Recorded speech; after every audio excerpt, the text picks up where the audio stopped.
What's up everyone, how are you all? Today we are back with another blazing Naruto story. What if Naruto has Blaze release? If you enjoy then please like, share and do comments. And also check the description box to original creator of this beautiful creation. It was a cold day in Konoha, rain was pouring, and everyone was wishing to stay home. The only ones out were the ones who had to go and attend the academy. Walking alongside his cousin one Sabaku no Naruto was pondering what could happen today. His cousin, Namikaze Natsumi, was hoping that she would be placed on a team with her cousin. The two were often confused for brother and sister, both of them with red hair. The only real difference was Naruto's sea foam green eyes and Natsumi's violet eyes. Naruto was known throughout the village as the only user of gold dust besides his father, who made sure that Naruto had a decent amount even while in another village. Natsumi was wearing a black trench coat over a black t-shirt with a skeleton hand wrapped around a cross, black anbu pants with white shinobi sandals around her feet, and reddish-orange fingerless gloves. She had a kunai holster on her right hip. Naruto was wearing a dark brown trench coat over a light brown shirt with the Suna insignia over his heart and light brown shinobi pants with solid black shinobi boots and white fingerless gloves. On his side he had a small gourd with seals on the inside holding his gold dust for most of his jutsu. The two were walking to the academy in the rain, both wondering what would happen when they got there. Naruto was remembering that lately Mizuki had been staring rather lecherously at Natsumi, and it was pissing Naruto and Kurama off royally. Naruto had the Kyuubi no Kitsune sealed in him. He knew that. Hell, his little brother had Shukaku sealed into his gut, even had Jiraiya help with sealing. Naruto's mother still died in the incident, and his uncle Yashimaru was dead now as well, died when he fought against a rogue shinobi who wanted to kill the Shukaku host. Natsumi was worried about what Mizuki-sensei would do today. Lately he had been helping her whenever he could, even when Naruto expressly told him to back off. The thought made her wonder, would she get on a team with her cousin? Would she be separated from the only male who actually treated her like a girl, and not like a precious vase that would crack with the slightest touch? I hope Mizuki-sensei can keep his eyes off of me today. That Teme thinks he is so smooth, he makes me sick. At the academy, when the two walked into the room they noticed the only other person there was Uchiha Sasuke, who was actually Uchiha Suki. The two waved to their friend, who waved back before resuming her brooding pose for when the clueless people of the village saw him. The entire village was so sure that he was going to avenge his clan. Like hell she would avenge those stuck-up bastards and their complicated bullshit. Suki had long ago agreed that Itachi was a hero, even if no one else believed it. At least she had her friends Naruto and Natsumi. She blushed at the thought of Naruto. He was always so quiet and smart and strong and awesome, and damn, now she was starting to sound like a fangirl. The only fangirl bit of her was the fact that her clan insignia was a fan. She was a strong and proud kunoichi, and she would be damned before she acted like a damn fangirl. As everyone started to fill up the classroom, Mizuki walked into class with the swag of a wannabe, you know the walk. He took one look around before his eyes settled on the gem of his career, Namikaze Natsumi. He was desperate to finally capture her for his master. He was hoping his master would allow him to have first dibs on her.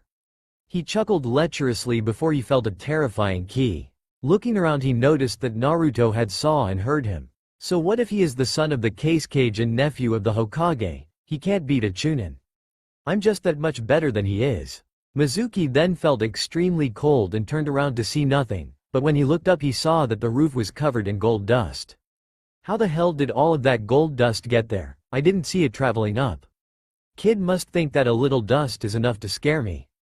Pathetic little brat, I'll kill him first, might even get a bonus from the boss man. Mizuki then saw a sight that scared him shitless. He saw the aura of the fox surrounding Naruto in an obvious sign of back off. Mizuki then sat down at the desk and noticed that no one else seemed to be affected by the intense and evil aura. Just as he was about to do something about Naruto, Iruka walked in and everyone shut up to wait for the last two members of class. The sound of running reached the ears of everyone in the class, leading to all the guys, Natsumi, and Suki to activate a seal that Naruto made. When the two reached the room and started to screech about who got to sit next to Sasuke, Everyone with the seal just looked at the two and collectively asked, did you say something? When the two just looked at Sasuke, they noticed that I'm just going to start saying she and Suki, looked a bit more feminine than before, but before they could voice their thoughts, Iruka shouted for the two to shut up and sit down before he automatically failed them. Alright, since everyone's finally here, we're gonna begin the genin exams, Iruka said before he started handing out test papers. When Naruto looked at his paper, he noticed an advanced genjutsu over it. With a chakra pulse strong enough to almost break the genjutsu hiding Jiraiya on the ceiling, he removed the genjutsu to see the real test. Iruka-sensei, if you thought that was funny, then I'm severely disappointed in you. Mizuki-sensei, if it was you, then pray that you're not the one who gets to handle me in the taijutsu part. Naruto then looked up at Jiraiya and grinned evilly. He then pointed at him discreetly and caused him to fall by covering him with gold dust and increasing the weight of it. He finished the test and handed it to Iruka before walking outside, quickly followed by Natsumi and Suki. When he got out, they all sat down and started to talk about how they would make the best team, since they had been together since they could walk and talk. When everyone else came out, they all stood up and walked over to the taijutsu ring. Alright, everyone actually did great on the written portion. Unfortunately, for those who wanted that to be a major portion of your exam, it is actually only worth about 5% of your exam. Now the first two people I want to see in the ring are Mizuki and Namikaze Natsumi. Iruka droned out, before he noticed Naruto's almost deadly glare at Mizuki. Mizuki was going to enjoy this. He started off by rushing at her as soon as the fight started, intending on grabbing her and putting her into one of his various submission holds.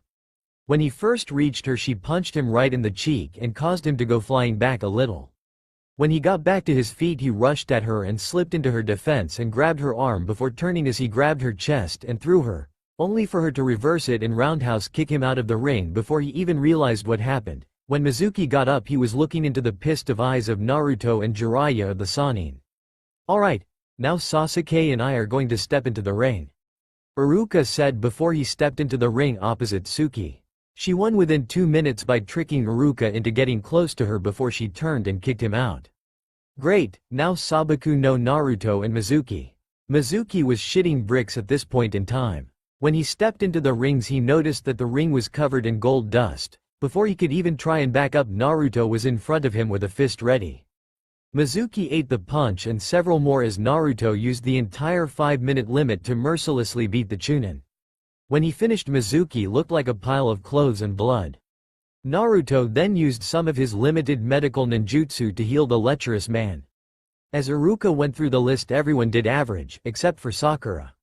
Sakura surprised everyone by beating Mizuki even worse than Naruto did when he grabbed her chest on accident. When the fight was over, Sakura stared down at the sad excuse for a shinobi and warned him that if he ever touched her like that again, she would personally send him to hell. When everyone asked her what changed, she looked at everyone and gave them the bird before she did the tiger hand sign. Kai. When the smoke cleared, they saw that Sakura had longer hair, a fuller chest, actual muscles, and even had fingerless gloves. I decided about 4 years ago, when I learned a secret about someone, that I would hide my true strength from everyone. This is the result of my training. She then noticed all the guys looking at her while drooling, even Jiraiya. Jiraiya quickly stopped, however, when a fist made of earth fell on his head and sent him crashing to the ground. Naruto then retreated into his mindscape while he had the chance. So, Kurama, you think that you could finally start teaching me about how to control sand like Shukaku did for my Otuto? Sure, Kit. How about tonight during training at home? I'm also gonna tell you a little bit more about your favorite bloodline, the Jishin that made your ancestry so powerful. With this you can control your gold dust, iron sand, quicksilver from Iwa, and even use it to guarantee you will hit a target by controlling your shuriken, kunai, and senbon. I will even allow you to gain access to 3 bloodlines that you normally wouldn't be able to use, such as Shikuten, Scorch Release, Enten, Blaze Release, and, to an extent, Bakuten, Explosive Release. Most of these you would probably need a very strong fire element. Well, that's why I'm in here. I'm your personal little furnace for flames. Now I am not about to hand all these over to you. You're just a tad bit too volatile to learn these techniques. Anyway, your Jishin is very powerful. Most can only control one aspect of it. Your unique ability to use it for more than one purpose means that not many will be able to fight you in a straight-up fight. Now I'm going to go to sleep and you will continue to kick ass and take names." Naruto sighed, and then saw the transformed Sakura. Damn. He then sighed as he once again hit Jiraiya over the head with a bit of his gold dust this time. He then sighs as Iruka leads the students to the throwing range. When they get there they notice that someone was there already and everyone grinned when they saw that they were being watched by the Hokage. "Oh, Yondaime-sama, I didn't know you would be here today," Iruka exclaimed upon seeing the legendary shinobi. "Relax, I decided it was high time I saw the village's up and coming new genin. Don't let my presence change your attitudes, just act normal," Minato said as he watched everyone's reactions. "Also, where is Jiraiya? Covered in gold dust for being a pervert." Naruto replied, "I thought he could use the time it would take him to get it off to cool him down." He then shrugs while Minato's sweat drops at the nonchalant attitude towards the legendary pervert. "Well, I suppose I should have seen that on coming from a few miles away." "Well, why don't you start for us, Naruto?"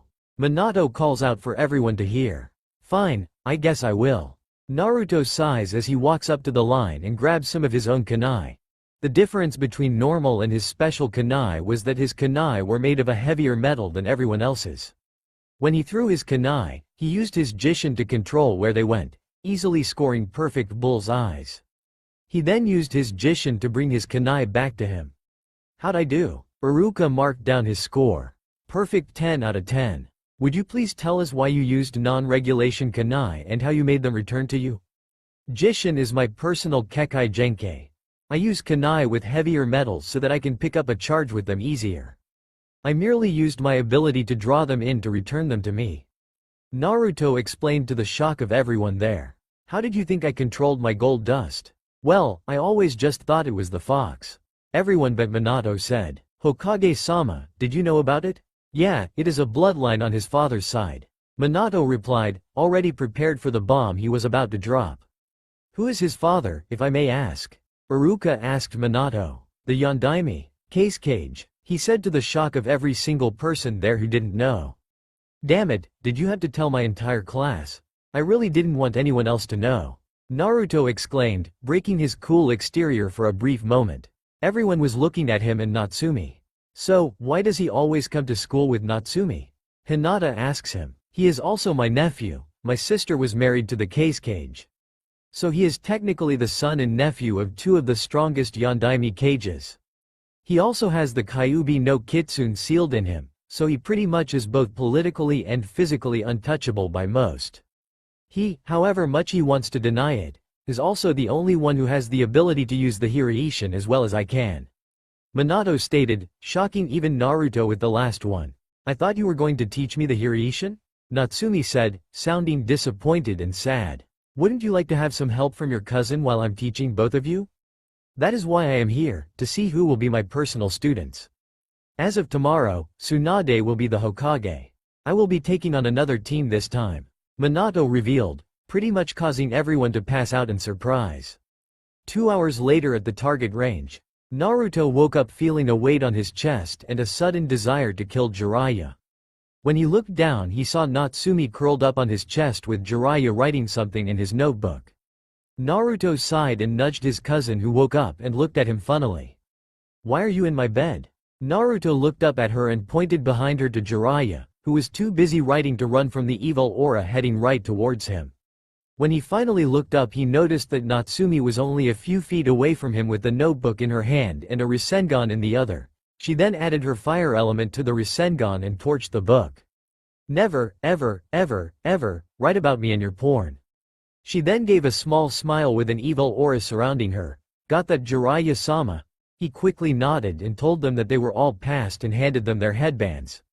Natsumi quickly put hers on around her head. Naruto put his on his upper arm and then brought out a book to read while he waited for Natsumi to calm down from her happy dance. He pulled out the book. Death and Chaos. A personal account of one's struggle by Hiroshi Tagawa. The only time him or any of my other OCs will be mentioned is this story is in books or movies. If they show up they won't have any major roles.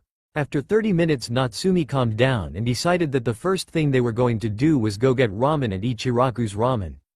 When they got there, the first thing Natsumi did was sit in her special seat, with Naruto a step behind her. When Tucci came out and saw them both, he yelled for Ayame. When Ayame came out from the back, she had 2 bowls of ramen which she sat down in front of the two. I always have a bowl ready after the academy lets out just for you two, Tucci said to his 2 favorite customers. Well, that won't be necessary anymore. We finally graduated today. We are finally genin of the strongest village in the elemental nations. Natsumi shouted out after she devoured her bowl in less than a minute. Manners please, Naruto muttered as he slowly ate his ramen. He really was protective of his ramen and hated when she got excited like that. It was usually around this point when she would try to steal his ramen. Just as predicted, she tried to slip it away, only for a hand of gold dust to grab her arm. You're not stealing my ramen this time, cuz. He finished his bowl and paid for both bowls, before walking out and heading towards the sandiest place in the village. As he was heading towards his personal training ground, he saw that someone had entered the forest of death. Idiot. No one except for Anko and me can make it through the forest with those giant damn spiders in there. That reminds me, Anko and I need to go and clear the ones in the section that will be used for the Chunin exams next week. Naruto then hears a scream that sounded oddly like Mizuki coming from the woods. I remember someone's story mentioning Naruto using the spiders as a training method and thought it would fit. So if you are the one, I'm sorry for not getting permission first. He then continued to walk down the road, pondering what would happen when he eventually got to see his older sister and brother, as well as his little brother. He had been getting letters from his father telling him that Shukaku had been rather maddening towards Gaara, barely ever letting him sleep for fear of the nightmares. He and Kurama would be having a conversation with Shukaku after they met Gaara. Naruto was almost home when he heard a sound he hated more than anything in the world. The sound of a fangirl exclaiming her undying love for whatever unfortunate shinobi she believed loved her. He then saw that it was Ino and she was screaming out how much she loves her, Sasuke-kun, and it was pissing Naruto off. He walked up and looked at her. Shut up, Ino. The person who lives here actually trains and would probably prefer it if you left. Naruto saw the look on Ino's face and cringed a little. Listen, if you truly love someone, don't just say it, show it. Find someone who can love you as much as you love them, not just whoever you think looks cool. Look at it this way, if you chase after someone who doesn't feel the same, then when they find the one they love and it ain't you, you will be depressed. Naruto then walked away as Ino thought carefully about what he said. Naruto got home and noticed that everyone was already asleep. He sighed and walked up to his room, completely ignoring the nagging feeling that something interesting was gonna happen when he got there. As he stepped into his room, he noticed that his window was slightly open, however he remembered closing it that morning. What the hell? The only people who would go through my window are Jiraiya, Kakashi, and Anko. Jiraiya wouldn't even try it this soon after an ass-kicking. Kakashi isn't stupid enough to come in this way, and that means Anko was either here earlier or is still here. Anko, are you still here? Out of one of the shadowy corners Anko comes out with her trademark smirk. So, you figured that it was me? What took you so long to get home today? Did you meet a kunoichi who wanted to see your sword? She grinned as Naruto slightly blushed, before his usual cold expression showed back up. Since you have a week before you meet your teammates, you and I are gonna clear some of the spiders from the Chunin exams area. She then noticed that he was looking a little depressed. She then remembered that since the Chunin exams would involve Suna, he would probably see his father and siblings for the first time in a long time. Naruto sighed and leaned into the hug he was receiving from the purple-haired kunoichi that he had befriended. She had found him training in the Forest of Death one day and was wondering what he was thinking. When Naruto woke up, he noticed that it was still early and that Anko hadn't got up yet. He shrugged as he held on to her and closed his eyes, before opening them when he heard a rather distinct giggling. Jiraiya.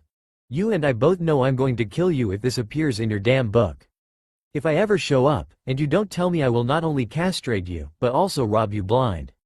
Now get out of my room before I shove a spike of gold dust up your ass. When the scurrying of feet as Jiraiya ran out faded, Naruto looked down and saw that Anko was shivering, her curse mark slightly pulsing. Whenever he saw that mark, he wanted to hunt down Orochimaru and show him what it meant to piss off a member of the Sabaku family. He and Kurama were actually trying to find a way to remove the mark, but unless Naruto wanted to use his Yuki to replace the mark, he was going to have study Fuinjutsu more. Orochimaru happened to have run away as soon as he was found out.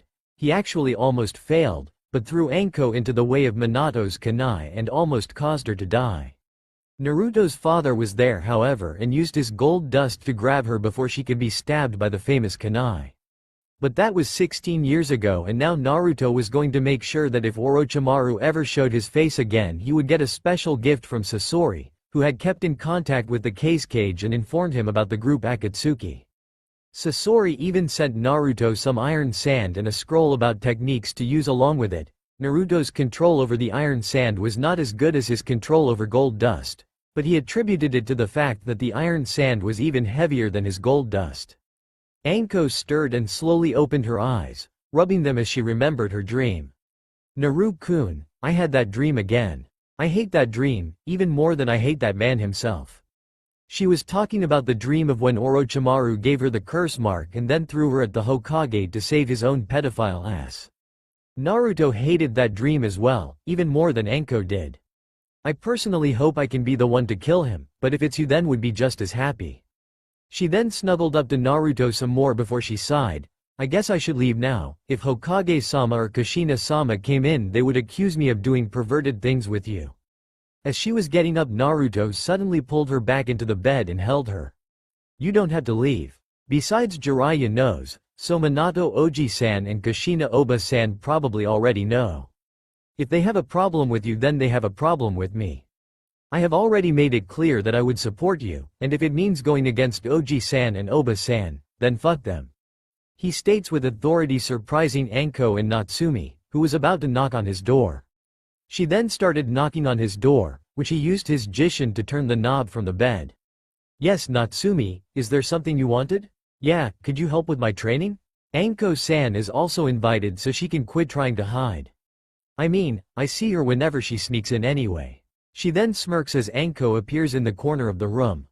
So, have you used the silencing seals that are all around the compound yet? Anko suddenly had a predatory gaze as she heard that. Silencing seals you say? Why I didn't even know that they were allowed in the rooms of minors. She then smirked when she saw that Naruto's eye was twitching. He obviously had forgotten about them as well. Natsumi suddenly shrieked when she felt something grab her leg, looking down to see a mound of gold dust around her feet. She then looked up at Anko's smirk. Anko-san, why are you smirking like that? Why are you closing the door? Why are you activating the silencing seals? Where the hell did that snake come from? These were the sounds being muffled by the seals in Naruto's room. A few hours later, as Naruto, Natsumi, and Anko walked into the kitchen they noticed that Minato, Kushina, Jiraiya, and the recently returned Tsunade were all sitting down and turned as one to look up at the three. About time he admitted he was seeing her, was all that Kushina had to say. Thought I would have to scare him into admitting it, Minato said. I win the bet, and it was all because you guys didn't think he was gonna tell ya. Tsunade said as Jiraiya handed over his notebook and watched as she burned it. Notebook-chan. Jiraiya cried as his notebook burned. You will be avenged. Naruto suddenly started twitching before a fist made of gold dust slammed Jiraiya into the ground. That was for breaking into my room. Next time I'm using my gift from Sasori Oni-san. He then sat down next Tsunade with Anko on his other side. So, Tsunade-san, what brings you to our breakfast table, especially with the pervert here? I was getting your uncle's team choice finalized and wanted to see my two favorite Gakis. She said as she hugged him. So you came here for Natsumi and Oji-san? He asked. Everyone started laughing at the joke as Natsumi and Minato crouched in the corner poking a stick at the ground with a storm cloud over their heads. Anko was getting nervous, sure she was trained by one of Konoha's premier shinobi, but she was now sitting at the breakfast table inhabited by Konoha's 4 strongest shinobi with her boyfriend. She slowly ate as Kushina suddenly looked at her. So, Anko-san, how have you been? I usually see you with Ibiki or Kurenai. She then noticed that Naruto stopped laughing when she said Ibiki. You mean Scarface-san? His name is Ibiki? He then blinked when everyone gave him an incredulous look. What, is there something on my face? Ibiki Taicho is strict, but he still lets Naruto call him that. Naruto even helped scare that missing nin that was caught the other week. Just walked in and a few minutes later the guy was singing like a songbird. He still won't tell us what he told the guy. Anko replied after she laughed at everyone's reaction. Sunset Genjutsu on tape, showed it to him for a couple of minutes and told him it would be repeated until he talked. Naruto replied. As they all talked and laughed, Minato looked at the clock and saw the time. Naruto and Natsumi, it's time to reveal that Sasuke isn't really Sasuke. It's time to tell everyone the truth. Please go and get Suki-san and meet me in the council room. Anko-san can come as well. This meeting also affects you, Naruto, so don't do what Kakashi does and be late. He then uses the Hiraishin and disappears. Let's go then, Naruto says as he cleans his plate off and dries his hands. Suki's house, Uchiha district. Suki was up and walking around, mainly hoping that Naruto and Natsumi would be the ones to get her and not an Anbu. The Anbu still believed that they were guarding Sasuke, Uchiha. If they knew that he was really a she would probably have been forced to be a breeding factory. She turned as 3 Shushins appeared in her kitchen. She walked in to see Natsumi scrounging through her fridge for a drink and Naruto and a purple-haired woman making out. "What the fuck are you doing?" she asked, realizing she was finally meeting the woman that Naruto had been seeing for a while now. "We're here to get you for the meeting and these two are currently trying to see who can hold their breath longer," Natsumi said as she took out a Red Bull. "If you re-ready then we can head out and get this meeting over with." Suki nodded as the other two broke apart with Naruto smirking and Anko panting. She then noticed that Anko was staring her over. "She looks just like Makoto-sama, only younger," Anko said after a while. "I'm guessing that Sasuke was just an act so you could become a shinobi?" Suki nodded as Anko suddenly smirked. She grabbed Suki and brought her into another room as Naruto started looking for his monster stash. "You have a crush on him, huh?" Suki blushed but nodded. "Well, maybe you should tell him. At worst he says he doesn't care, at best he admits he has a crush on you. Just remember, since he has a bloodline and is the son of a Kage, that he will probably want to be surrounded by strong people. He might be mine now, but Kami knows what could happen now." Anko then smirked as she leaned down and hugged the girl. "Who knows, I might just share him with you." Anko chuckled as Suki's eyes widened before she had a small nosebleed. Council room. Everyone was waiting for the 4 people that should have been there a minute ago. After another minute Minato was getting kinda nervous, when all of a sudden 4 Shushins appeared in the middle of the room, with Suki in between a triangle made of Anko, Natsumi, and Naruto. As everyone who didn't know the truth, read, Civilian Council and Elders, about Suki gasped, Minato took a second to watch as Naruto's gourd on his side suddenly popped open with a black metal like sand pouring out around him. The iron sand formed chairs for the 4 to sit in, with Suki still protected by the 3 others. "Who is she and where is Sasuke-sama?" an overweight merchant asked, as he stared lecherously at all 3 women. He suddenly felt a cold chill run up his back when he caught the gaze of Naruto, who had his gold dust out and swirling around the 3 others. The merchant then recognized Anko. "So you finally agreed that we should kill the snake bitch, good." He was about to open his mouth again when he felt the outright murderous aura surrounding Naruto to increase, and the gold dust to start crackling as lightning chakra started to flow through it. "Open your mouth again and I will seal it shut with a spike of gold dust. If I hear any of you insult Anko-chan one more time I will kill you." He then added his and Kurama's ki to drive the point through.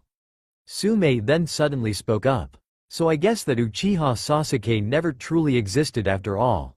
It was just a ghost so that she could become a shinobi and not a breeding factory. Smart idea, Minato-sama." As the other clan heads agreed, the merchants suddenly became emboldened. "We should send her to our strongest shinobi so that she can revive the Uchiha clan. If we don't, then what is to stop Itachi from coming back and finishing the job?" He then looked up to see a spike made from gold dust above his head. Naruto was furious, as was every single shinobi.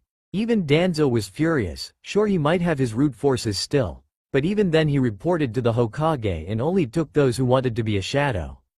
Yeah, Danzo is gray in this fic. I truly believe that Danzo is supposed to be the ultimate anti-hero. He only does things for the good of the village. Even if it means killing the Hokage and putting himself in the seat, he still does it for the village. "Hokage-sama, give me the order and it will be carried out," Danzo said, referring to the order to execute the pathetic waste of space. Naruto looked at Minato as well, who just nodded to the 2. The gold spike dropped and pierced the neck of the merchant while 2 root Anbu appeared and cut his head off. Danzo nodded to Naruto, who nodded back and brought his gold dust back to surrounding him and the others. Naruto, the next bit involves you. Your father agreed to this just a week ago. If you became a genin here, then you would be allowed to start a branch of your family here. Unfortunately, or fortunately, you will have to have more than one wife. He then saw as Naruto started to have the iron sand swirl around him as a merchant suddenly brought a knife out and rush him. The sand grabs the man and lifts him into the air. Satetsu no Hitsugi. Satetsu no Meso, iron sand coffin, iron sand burial. The iron sand then seemed to bleed as the merchant was crushed. Anyone else want to attack me? Another merchant suddenly stood up. What is the meaning of this outrage? If he is your son, then why does he not use your name? Besides, he can't be the son of a cage, he's a demon. A few seconds after saying this, the merchant was suddenly lifted up by Suki and having a dull rusty kunai castrates him. I usually threaten a couple people I know this way, only I use a spoon. After the man bled out, everyone then saw that it was now official. They were fucked 7 ways to Sunday. Anyone else wanna insult my friend, because I swear I won't stop castrating you assholes. She then glared at all of them. Minato just sighed, great, Kushina won another bet. He then dropped his head and muttered darkly. After the civilians were safely escorted out, the rest of the council suddenly sighed. Now it was time to get to the important part of the meeting. So who should be on whose team? I believe that we should do the Ino Shikacho team again this generation. Shikaku sighed out with Inoichi and Shuza agreeing with him. What about a tracking team of Kiba, Hinata, and Shino? Shibi asked politely. What about your daughter and Suki Uchiha with Naruto? Sume asked. Minato sat there and was looking over the grades of all the people. I have decided that the Ino Shikacho trio will be continued this generation. The tracking team idea is grand, but we also have to remember that Hinata was the 4th best kunoichi overall, so I'm thinking of having her be the apprentice of Kurenai, and placing Sakura in the team instead. As for my team, Sabaku no Naruto, Uchiha Suki, and Namikaze Natsumi. The teams are as here. Team 1. Team 7. Sabaku no Naruto, Uchiha Suki, and Namikaze Natsumi under me. Team 8. Aburame Shino, Haruno Sakura, and Inuzuka Kiba under Inuzuka Hana. Team 9 is still in circulation. Team 10. Nara Shikamaru, Yamanaka Ino, and Akamichi Choji under Sarutobi Asuma, with Hyuga Hinata apprenticed to Yuhi Kurenai. Are there any objections? Everyone shook their head in the negative. As everyone heads out to get ready, Minato sits there and wonders what is gonna happen when the village realizes that Sasuke never existed in the first place. He then hears screaming and looks outside as the multitude of Sasuke fangirls find out that they were following another girl the entire time. He then smirks as Naruto suddenly disappears with Suki and Anko. Later that week at the academy, Naruto, Suki, and Natsumi were waiting for Iruka, who was the only teacher they had at the moment. Mizuki was found in the forest of death dead due to spider bites. Naruto was actually the one to find the Chunin. He had heard from a friend that the spiders were especially vicious in a rather spider-less area, a clear sign that something happened there. Suki was sad that Naruto was taken. She then remembered hearing some stupid fangirls of his claiming that they would definitely be with the son of the Yondaime Cage, even if they had to share him. She sighed again, which caused Natsumi to look over at her friend with a slight eye twitch. Sigh again, Suki-chan, and I will kill you, she said, her eye barely twitching. Nope, I will sigh if I want to. Suki replied, not even caring that Natsumi had water techniques that could negate her fire techniques. Suki was now wearing Itachi's old Anbu uniform, minus the mask of course. Natsumi was wearing an orange and black shirt with black Anbu pants over red shinobi sandals. Naruto, now that it was official he was staying in Konoha, had a light brown trench coat with the Suna symbol and the Konoha symbol on the back. He had a black shirt with silver flames around the bottom. His pants were like his cousin's, his sandals were black. He also had a summoning tattoo on his left arm, but he refused to tell anyone what he could summon. His right arm had a storage seal. Again he refused to tell anyone what it was. His gourd was by his side like always. Iruka walked in and told everyone to shut up. Kiba asked where Mizuki was. Mizuki is currently lying on a table in the morgue. The idiot thought he could fight the giant spiders in Training Ground 44. Naruto replied, shocking everyone. Most Anbu avoid the area he was in, especially if they plan on moving quick. The place he was in is right next to a spider nest. A spider nest that not even the traitor Orochimaru, the super pervert Jiraiya, and Tsunade-sama could get through and clear. Not even I would try, and I have the benefit of having damn near unlimited chakra.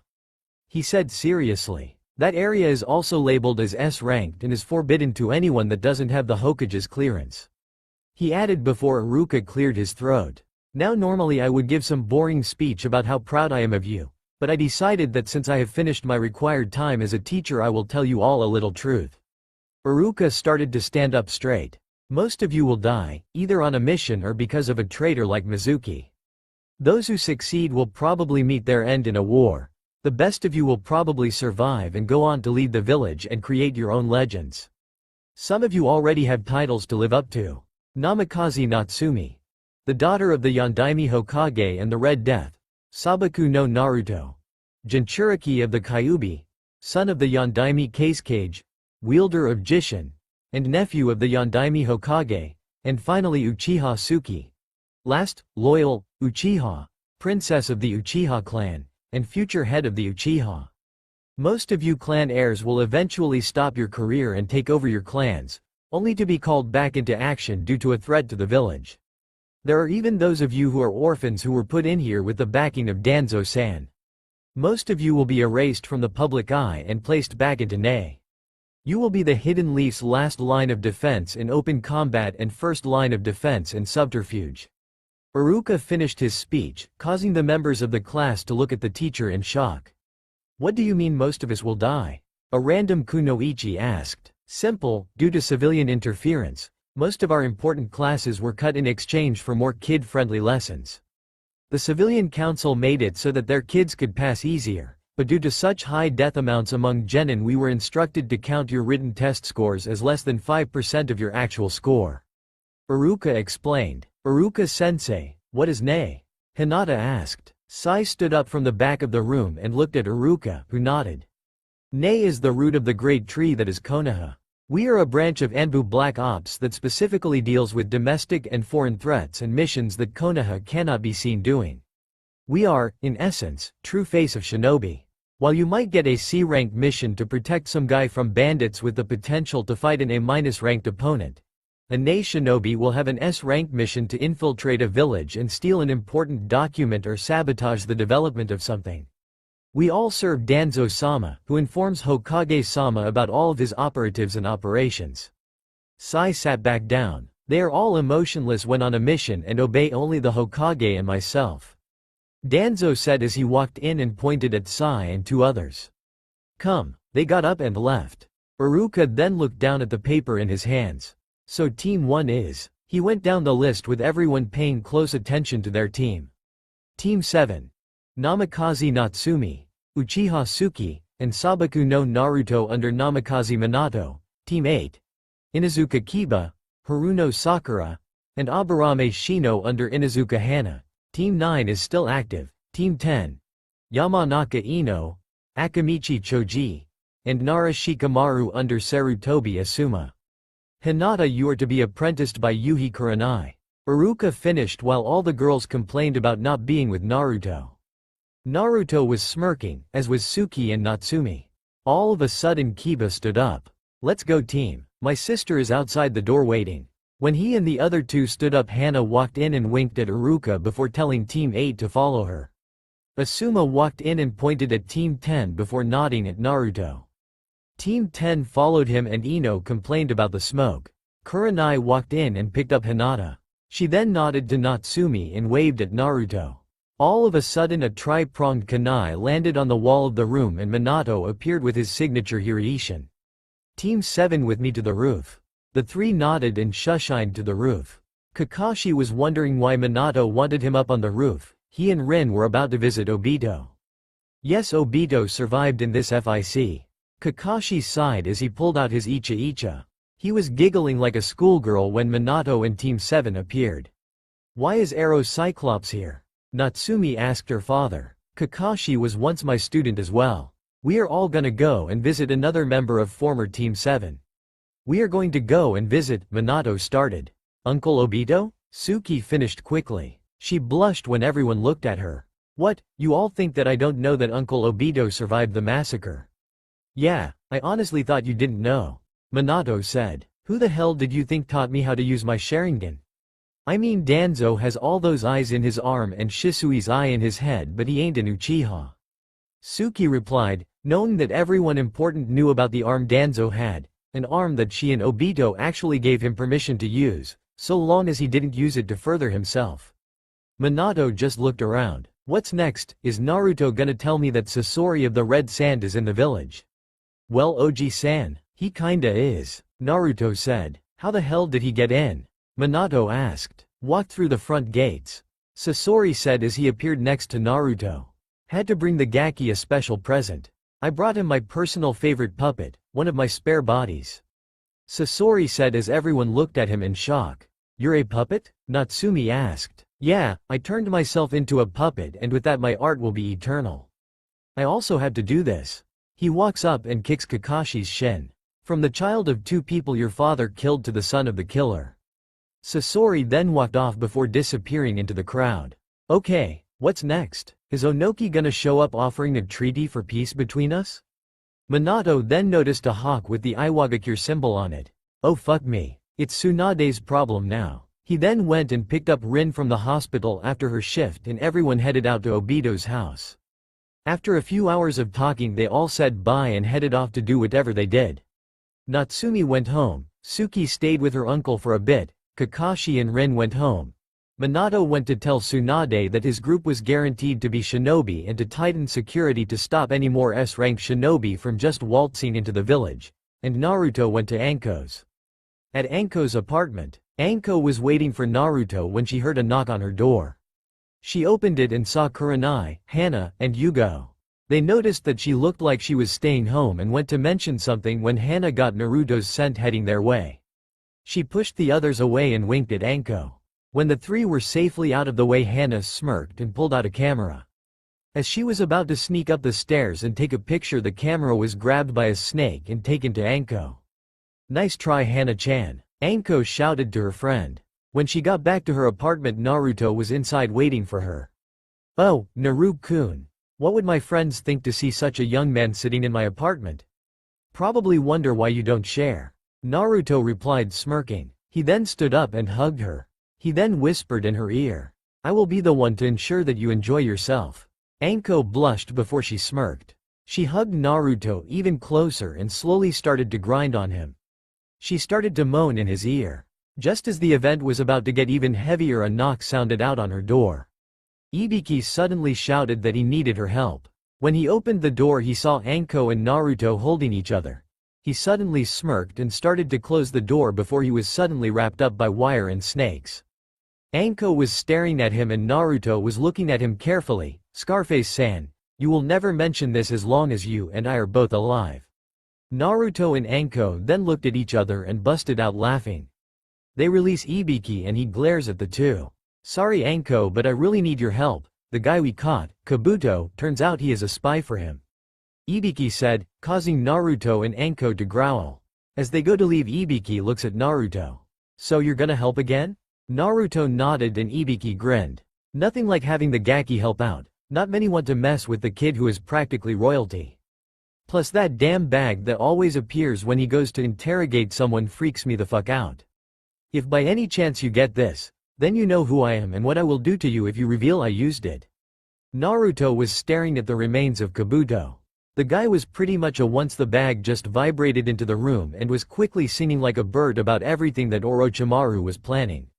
Anko then decided that since he knew so much that killing him would probably be the smartest option at the moment. Ibiki agreed and Naruto walked in and decided to test out the Sasori puppet he now had. It was funny that Kabuto had admitted to being a spy for Sasori before Orochimaru removed the jutsu that Sasori had used and started spying for him. Naruto would have killed him on principle of betraying his family and working for the damn pedophile. Now he just had to meet up with his uncle after he gets some much needed sleep. As he walked out he looked at the clock and noticed that he only had a couple hours before he had to get with his team. Fuck it, I ain't getting any sleep. Well, when sleep deprivation is clear, use what you know to set up a rhythm that involves copious amounts of coffee with kick. Naruto walked to a cafe that a friend of his had set up a year ago. The guy, one Yurei Onimuto, had a coffee that could wake up a dead guy. It was straight black coffee with ground-up ghost chili peppers in it.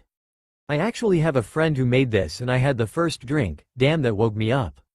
After spending an hour hanging out with Yurei and getting his ass grilled by the cafe owner, Naruto started walking towards the Uchiha district to pick up his friend and to see what kind of trouble he could get into on the way. As he was heading there, he noticed 3 people that did not look like they were members of Konoha's shinobi forces heading towards the Hokage tower. One was wearing a long-sleeved, dark blue dress that falls just below the knees. It seems to be closed at the front with a zip, and is kept open on the front right side from the waist down. The dress only covers up to the upper part of her arms and the underside of her s. Underneath, she wears a mesh armor that covers more of her upper body than her dress, but stops short of covering her shoulders and still leaves a sizable cleavage. She also wears shorts in the same color as her dress and, underneath those, mesh leggings reaching down over her knees. Around her waist, she wears a belt with a pouch attached to the back on the left, along with high-heeled sandals and shin guards reaching up over her knees, dark blue polish on her fingers and toes, and wearing dark blue lipstick. The other was a middle-aged man with blue hair in a moused-up style and an eye patch covering his right eye. He was wearing a gray suit with a green haori over it. The final person had short, tufty blue hair and dark eyes. He also had pointed shark-like teeth. He was wearing square, black-rimmed glasses connected to ear protectors, a blue pin-striped shirt and camouflage pattern pants. Also, he was wearing his forehead protector on the front of his holster, which he uses to carry haramekure. The sword itself is wrapped in bandages, leaving only the double hilt visible. He also has shuriken holsters strapped onto each of his legs. Naruto followed the 3 from the rooftops when he noticed that the man with the eye patch stopped and hopped up to the roof where he was. "Hey, watch it," he shouted to the man, who seemingly did not hear him. "Back off, man, before I show you just who you're messing with." At this point, Naruto had released the gold dust he had sealed in the sleeves of his trench coat. The guy he was fighting suddenly seemed apprehensive about fighting once he saw the gold dust swirling around his opponent. Ao looked at the seemingly young shinobi he was standing off against when he noticed the Mei and Chojuro appeared beside him. He then smirked at his opponent, thinking that his opponent would be fearful of the number advantage against him. He lost the smirk when his opponent just grinned. "So you think that these numbers bother me? I fought more than this before I was a genin. Now who are you 3 and why should I not signal the numerous Anbu that seem to follow me?" Naruto shouted out as he released even more gold dust, now enough for a small mist of it to surround him. The woman walked forward and showed that she meant no harm. "I am Mei Terumi, the boy next to me with glasses on is Chojuro, and the man with the eye patch is Ao. We are here to ask for help in the civil war in Kiri." Mei quickly got out and noticed that Naruto was staring at her in a way she had never seen before, a look of complete disinterest. She was so used to men ogling her that she was almost insulted with his disinterested look. "I swear that I will make you want me before the end of my stay here." "Well, Kurama says you ain't lying, so I guess I can take you to see Hokage-sama." "Course, they may not be what or who you're expecting," he said after a while. He then glared at the older male. "The Hyuga clan might wonder how you got that eye though." When Ao looked surprised, Naruto just pointed to the seal on his stomach. "The Kyuubi is my version of an advanced sensor." He recognized the chakra signature of the eye behind your patch. Ao nodded as Naruto continued to lead them to the Hokage's office. "So, I don't mean to be rude, but where is your Anbu escort?" At the 3's confused looks, Naruto sighs. "The 2 guards were too busy undressing you with their eyes to arrange escorts, weren't they?" Mei nodded. "The damn morons, it's no wonder Sasori Oji was able to sneak in with no trouble." At the even more confused looks, Naruto sighed again. "My name is Sabaku no Naruto, son of the Yondaime Kazekage and nephew to the Yondaime Hokage. I am also host of the Kyuubi no Kitsune, as well as the godson of Jiraiya Gamatotsu and the Godem Hokage Tsunade Senju." He said the last part as they walked into the Hokage's office. "Tsunade-sama, 3 visitors from Kirigakure here to discuss some sort of business with you," Naruto announced as he bowed to the woman. I know, I was using Sarutobi-sensei's crystal ball to watch what you were up to when I saw the mist of gold dust on top of the building in the distance. She then turned to the three. So why are you here and why did you need to see me with such urgency? She folded her hands underneath her chin and stared the three down. When Mei turned and nodded towards Naruto, Tsunade just motioned for him to activate the privacy seals in the office. When he did, he leaned against the wall and waited for the three to talk.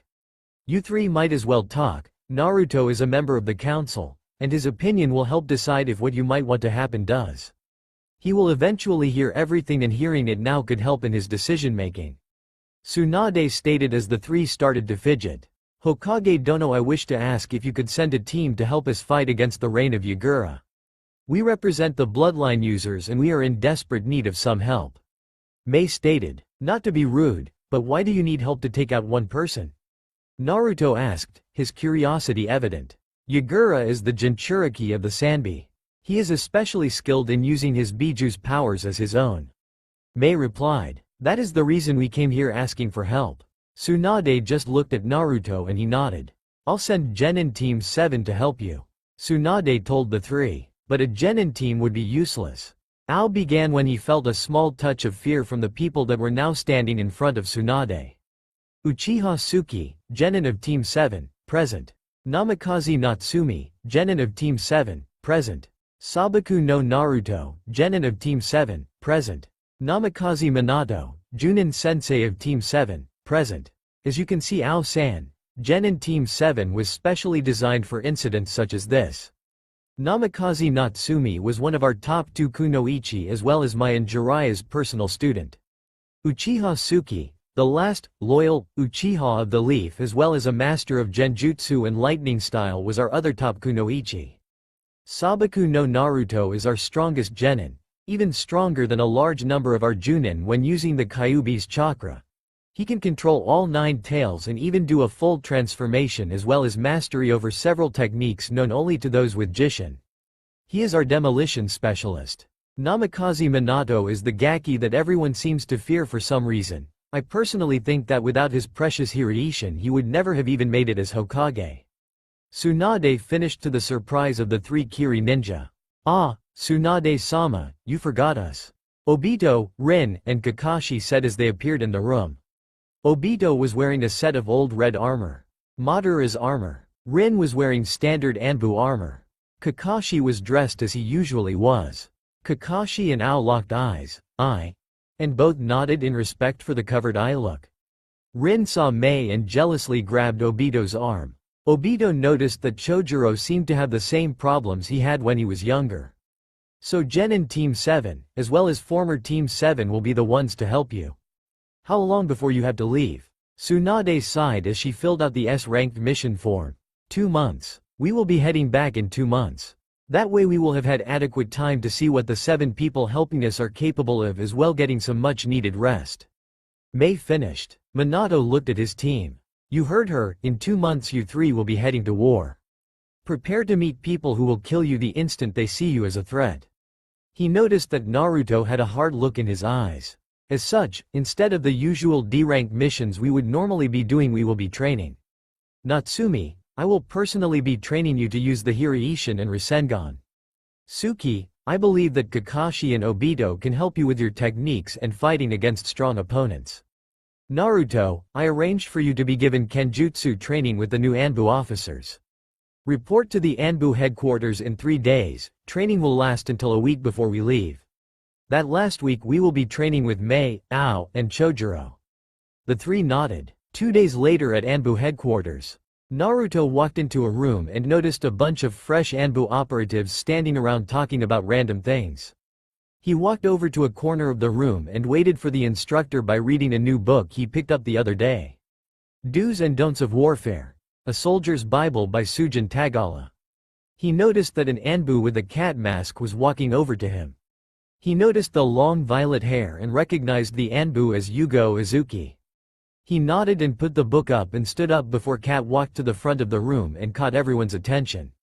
I am Cat and I will be your instructor until further notice.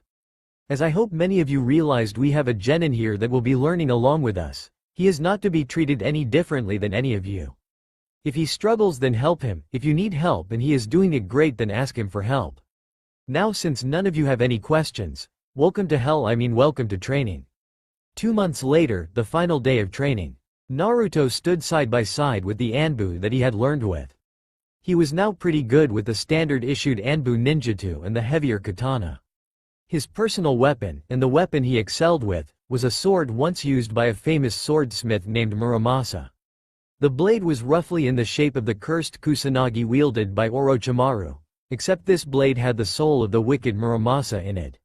A quick purge with Kurama and the sword was willing to allow Naruto to use it without problems. The blade was black and the hilt was a dark red. Naruto had been issued an Anbu mask for the training and was allowed to carry it at all times.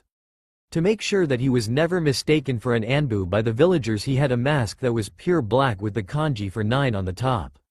He carried his sword in the same loop as his gourd. The gourd was also upgraded when his father sent him a new metal that had been ground up into dust.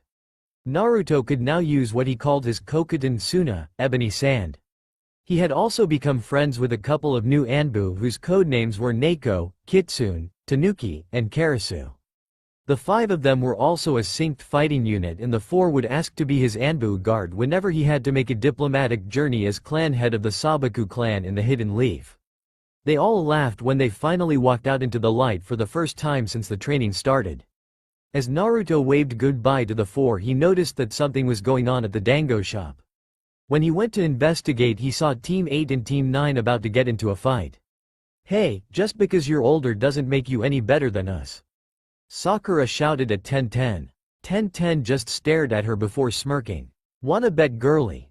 I'm pretty sure that the best of your generation could barely even touch Neji." Naruto walked up and grabbed Sakura's shoulder before smiling. "I'll take that bet. If he wins I will let you have one of my weapons. If I win, however, you and Neji must wear the green spandex for at least 1 month starting whenever Sakura here wants.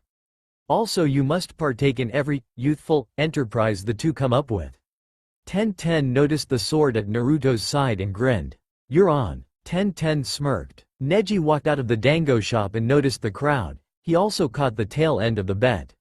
When he saw 10-10 walking over to him, he just knew that he was gonna be fighting against someone. "Who did you make a bet with this time?" "Some redhead," 10-10 replied. "Oh, you mean the redhead that just so happens to be a clan head, the son of the Kage, the nephew of the Yondaime Hokage, the master of the Jishin, and the Jinchuriki of the Kyuubi no Kitsune?" Neji asked when he saw the only smirking redhead in the crowd. "How do you expect me to win against someone who can just juggernaut their way through my Juken?" He stared at Naruto and then bowed his head. "I'm sorry Naruto-san about my teammate. I guess that Guy-sensei's teachings haven't fully sunk in yet. I will make sure that he knows and that he ensures she will be more youthful in the future. Give my regards to Hinata-sama when you see her again," Neji said as 10-10 just stood there frozen at what her teammate had just said. She then blushed when she remembered that she had just made a fool of herself in front of a good portion of the people in the crowd. As she slowly walked away, she noticed a certain purple-haired snake summoner laughing at her as she walked up. "Sorry, but you really should have done your homework of important people in the leaf." "What if he had been a foreign diplomat?" Anko asked the bun-haired girl before walking off with a stick of dango. "Hey Naru-kun. Where have you been for the past 2 months?" "Training with some Anbu. Becoming friends with a few Anbu. You know, the usual," was his reply. As Anko just stared at her boyfriend, she remembered that Yugo had mentioned something about Kenjutsu training that happened to have ended today. As the two walked together, another was watching Naruto. As the woman watched him walking away with the obviously older than him woman, she began to wonder what he saw in her. She didn't like that the first time meeting him hadn't reduced him to tears that he couldn't have her. Instead he was disinterested in her, acknowledging her as a woman with power and rank at best. She knew that she wanted the young man to acknowledge that she was gorgeous, and he stare at her. Damn it, no wonder he didn't stare at me like most men. He is taken, but she must be older than him. What does he even see in her? Mei thought as she watched the young Sabaku walk away. Anko was concerned about the woman with auburn hair following her and her boyfriend. "Naru-kun, do you know who is following us?" "Yes I do, Anko-chan. She is Mei Terumi, and also the client for the mission I have in a week." She was apparently under the impression that her looks would be enough to gather more support from me, but I refused to acknowledge her looks so long as she has that vain personality. She must be trying to sway me into the list of men she has charmed into doing whatever she wanted. Naruto replied, not even taking his eyes off of Anko for a second. His girlfriend blushed from the experience and Naruto let a small triumphant smirk when he felt the killing intent aimed at Anko, only not from Mei. 3 young men in their 20s were walking up to her and him. Move away from the whore kid, she is gonna be letting me and my friends have a go at her sweet little body even if we had to force her. The middle guy sneered. Naruto growled and let his Kokuden Suna swirl around him and Anko. Hey Shinji, the brat ain't moving away from our plaything. What should we do about him? The guy on the right said. Maybe he wants to watch us? Shinji just watched Naruto. No, he wants to kill us. He can't though, because we're civilians and he is a shinobi. It's the same exact reason we decided to go and take this bitch and make her our plaything. Naruto then started to chuckle before it became an outright laugh that sounded malicious. You idiots really think that just because I'm a shinobi it means that I can't retaliate against you. I am a member of the Shinobi Council and as such anyone under my protection is treated as a member of my clan, including my girlfriend. So if you want to be accused of attacking a member of the Sabaku clan then allow me to send you to hell. The guys started to turn when Shinji finally remembered where he had seen Naruto before. With a quick utterance of, holy shit, the trio took off running. Anko couldn't help but start laughing at the trio as they ran away from them. I can't believe that they actually thought they would succeed. As the two continued on to Anko's apartment they took to the roofs to avoid any more incidents. When they got to her apartment they walked in and locked the door. The next day, as Naruto walked towards Training Ground 7 he noticed that he was being followed by a person in an Enbu uniform with a blank mask. As he waited for the person to catch up he noticed that the person had to be a kunoichi, and more than likely one that was completely loyal to Danzo. Sabaku-sama, I was told to give this information to you. It is a file of every major event that happened during your training. Thank you. Naruto started. Reiko, Sabaku-sama, the kunoichi stated. Just Naruto please. Tell Danzo-san that I said thank you. He replied as he went over the file on his way to the training ground where his uncle and his team were. He noticed that they had found Mizuki's dead body. Suki had mastered her Sharingan and was currently learning how to use them to lay on multi-layered genjutsu, and the other teams that had passed were the teams with the other clan heirs. He smiled when he noticed that his friends had all passed. He grimaced when he noticed that apparently Orochimaru was leading a new village called Otogakure. Damn you Orochimaru, I will make sure that the Shinigami is your final sight, with me as your slayer. Naruto then continued on to the training grounds. When Naruto got there he noticed that Mei, Ao, and Chojuro were the only ones there at the moment. He carefully drew his chakra down to an unnoticeable level and waited for his team to show up. Suki showed up at the training grounds where she was supposed to meet her team and the people she was supposed to protect. She scowled when she saw the woman. Damn hussy thinks that just because she looks good that every man should drool for her. I wouldn't doubt that she thinks Naruto-kun should be one of them as well. As Suki was plotting ways she could set Mei on fire Natsumi and Minato were coming upon the training grounds. Suki waved to her friend and sensei as Naruto jumped down from the tree he was in. Minato looked at his students and nodded at the trio from Kirigakure. Alright, the first thing we will do is tell the others a small amount about each other so that we know who we're dealing with. I'll start. My name is Namikaze Minato and I am the former Yondaime Hokage. Natsumi stood up. My name is Namikaze Natsumi and I am the daughter of the Akishi. Suki just grunted. Before, my name is Uchiha Suki and I am the future head of the Uchiha clan. Naruto smirked. My name is Sabaku no Naruto, and I am the son of the Kage, nephew of Minato-sensei, and Jinchuriki of the Kyuubi no Kitsune. Ao looked slightly peeved before he sighed. My name is Ao and I used to be a member of the Hunter Nin of Kiri's Mist. Chojuro nervously grinned. My name is Chojuro and I am a member of the next generation of the 7 Swordsmen of the Mist. Mei vainly smiled. I am Mei Terumi and I am the only user of the boil and lava release. Minato then nodded at this. The next thing on the list is obviously setting up a method of who covers who in combat. Natsumi and Mei abilities complement each other and therefore will be a team. Suki, you and Chojuro would most likely work well together due to you having a large amount of ninjutsu and genjutsu to help his kenjutsu. Naruto, you and I will actually be the heavy hitters in the team.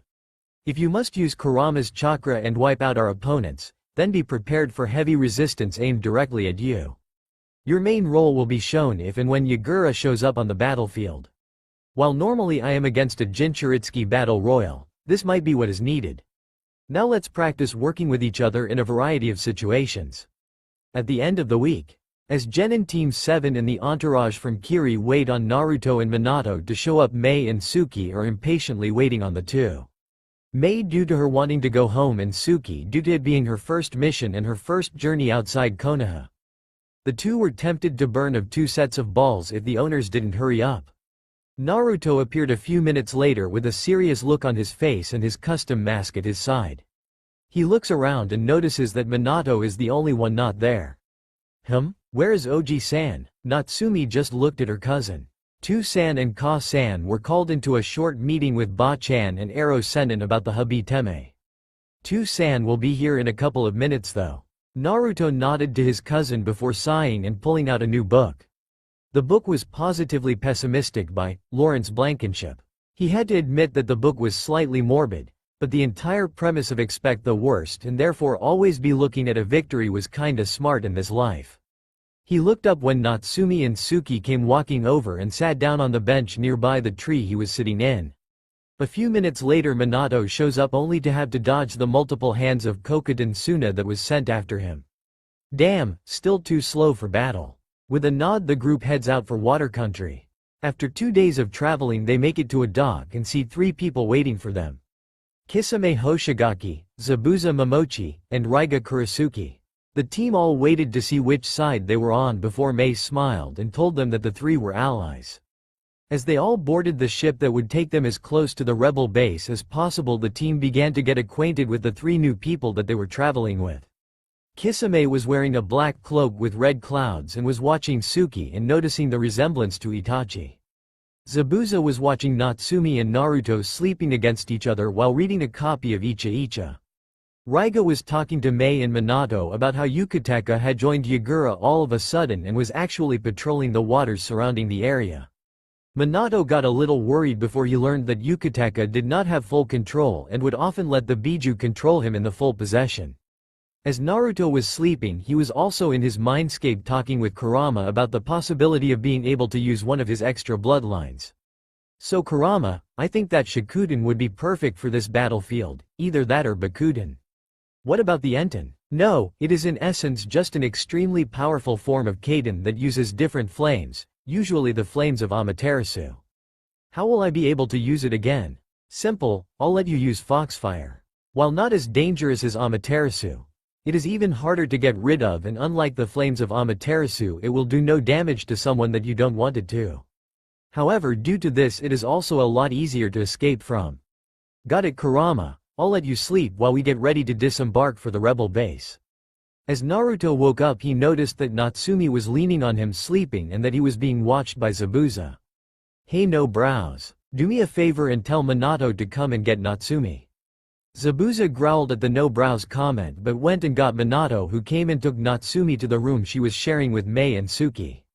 Naruto was watching as the sun came up and noticed that it was blood-red sky. An omen of battle. He noticed Kisame and the cloak he was wearing. Hey, Kisame-san, what gaki? The blue fish man said. So you're a member of Akatsuki? Who's your partner? Naruto asked. Yep, I am a member. My partner is Itachi. Kisame answers truthfully. He knew that the kid in front of him was eventually going to be a target of the group, but if he helped get rid of Yagura and Yukitaka then Kisame would happily rebel against the organization and help the kid. Samahata was agreeing with him and shed a few of scales and told Kisame to hand them to Naruto. Oi gaki, Samahata wants me to give you something. He hands over 6 scales. These are some of her scales and have a bit of her ability to absorb chakra. If you can connect them with a sword then that sword might also gain the ability to drain chakra as well. They can also be used for other purposes, but only Samahata knows what they are. Naruto sealed the scales into a storage seal on his arm and told him thanks. He then saw that Suki had heard what Kisame had said about Itachi and she was trembling. He quickly walked over to her and wrapped an arm around her shoulder and led her to a secluded spot on the ship. "Hey, Suki, are you okay? Naruto, that man works with Itachi Oni and he is also after you. It seems like every time I get close to someone that Itachi is the one to take them away. I'm just scared that when it comes time for them to chase after you that Itachi would be leading the charge. I know that I wish to find out why he did what he did, but not if your life is the price. Please, just if you ever have to fight Itachi then I beg that you do whatever you can do to kill him or stop him. Just don't let him take you away from me." At this point Suki was crying into Naruto's chest. He was holding her close and rubbing her back soothingly. He let her cry until she was just shaking and slowly tilted her head back and stared into her eyes. "Suki, I swore that I would help you catch your brother, so I will tell you this now. I will not die, I will not let Akatsuki catch me either," he claimed as he held the girl close to him as he watched the sun rise. Naruto was watching as Suki slept. He had brought her to her room after she fell asleep in his arms. He remembered swearing that he would catch Itachi. His strength was nowhere near that level. Hell, he doubted that he could beat Kakashi. Now here he was about to go and fight in a fucking war. "I wonder, Ka-san, what would you do if you saw me now? Two of your sons are Jinchuritsuki, one for Shukaku the other for Kurama. Would you be proud or would you be sad? I swear on my honor as a Sabaku that I will never let Gaara, Temari, or Kankuro ever feel like they are my enemies. No matter what, I will ensure that I will be the one to bear their burdens. I just hope that I will be able to survive this." Naruto was looking out the window, wondering what was happening in Suna. In Sanagakure, Gaara was waking up just as the sun was beginning to rise. He looked at his night table next to his bed and saw that it was just about 6:17 a.m. and two pictures. One was of him, Temari, Kankuro, and Baki. The other was him, Temari, Kankuro, Naruto, and their father. He heard Shukaku yelling about letting him out from inside his seal. He laughed at the poor Tanuki, who just grumbled about annoying host ignoring them. As he walked down the stairs into the kitchen he noticed his father reading a scroll while drinking some coffee.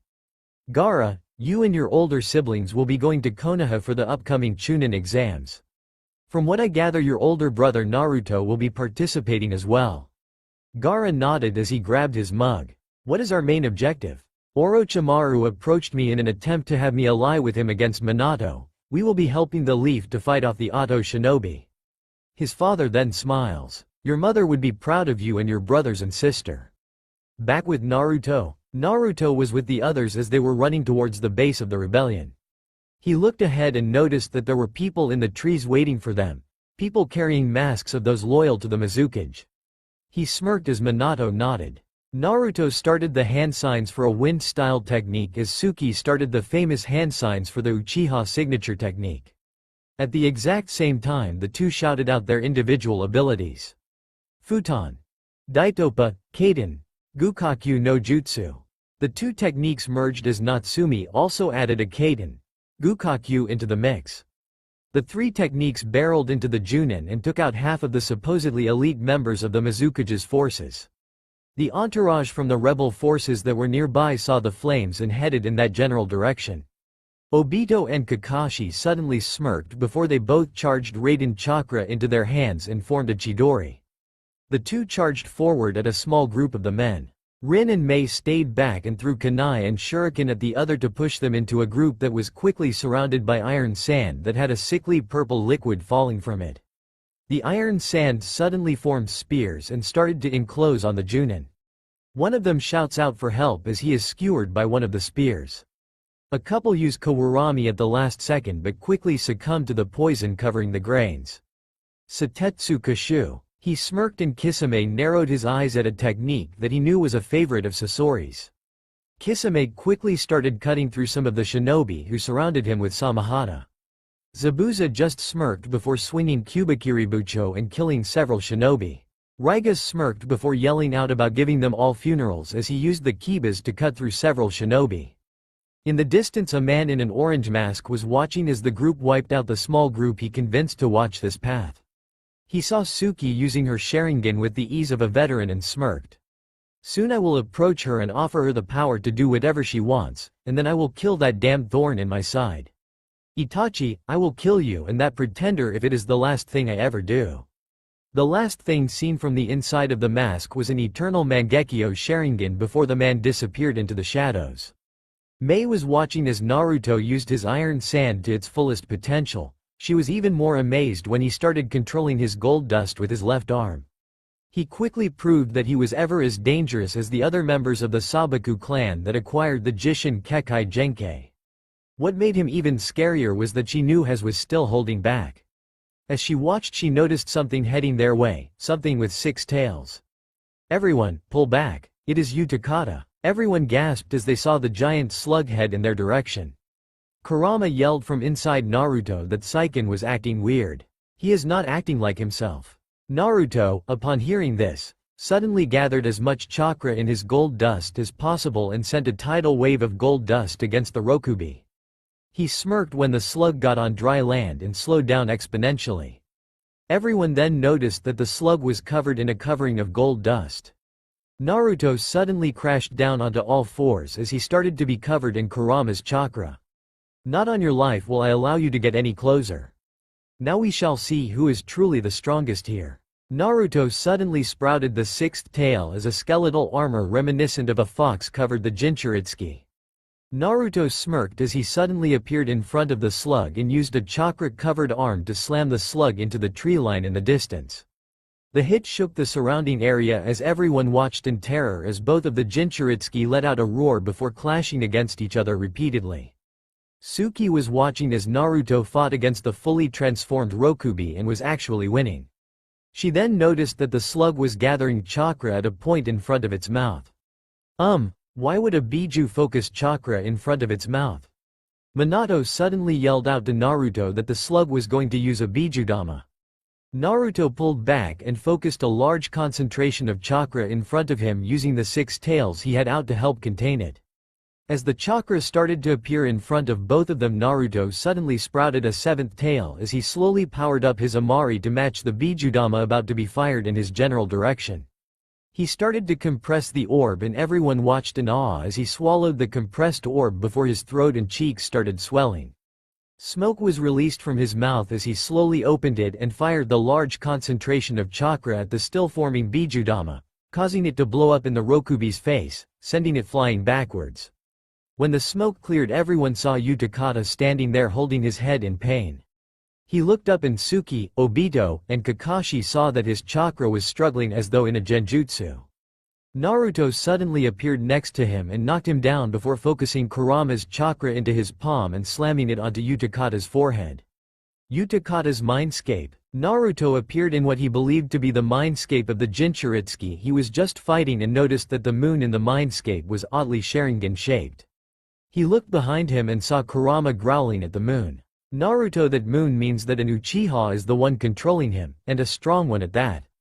Naruto walked forward and noticed that Saiken and Uchiha were covered in chains before a man in a mask. The man turned around and noticed Naruto. "So, another Jinchuritsuki falls for the trap I placed. Perfect, and it's one of the 3 strongest. Give me the Kyuubi and I will let you and your comrades go. Go fuck yourself. I refuse to let a fallen Uchiha do whatever he wants. So Madara, prepare to die here." The man hissed at the name before he glared at Naruto. "Do not refer to me by that pretender's name. I am not Madara, for I am superior to Madara. That thing should never have been chosen to lead the clan. A clan like ours should only be led by those who deserve such an honor.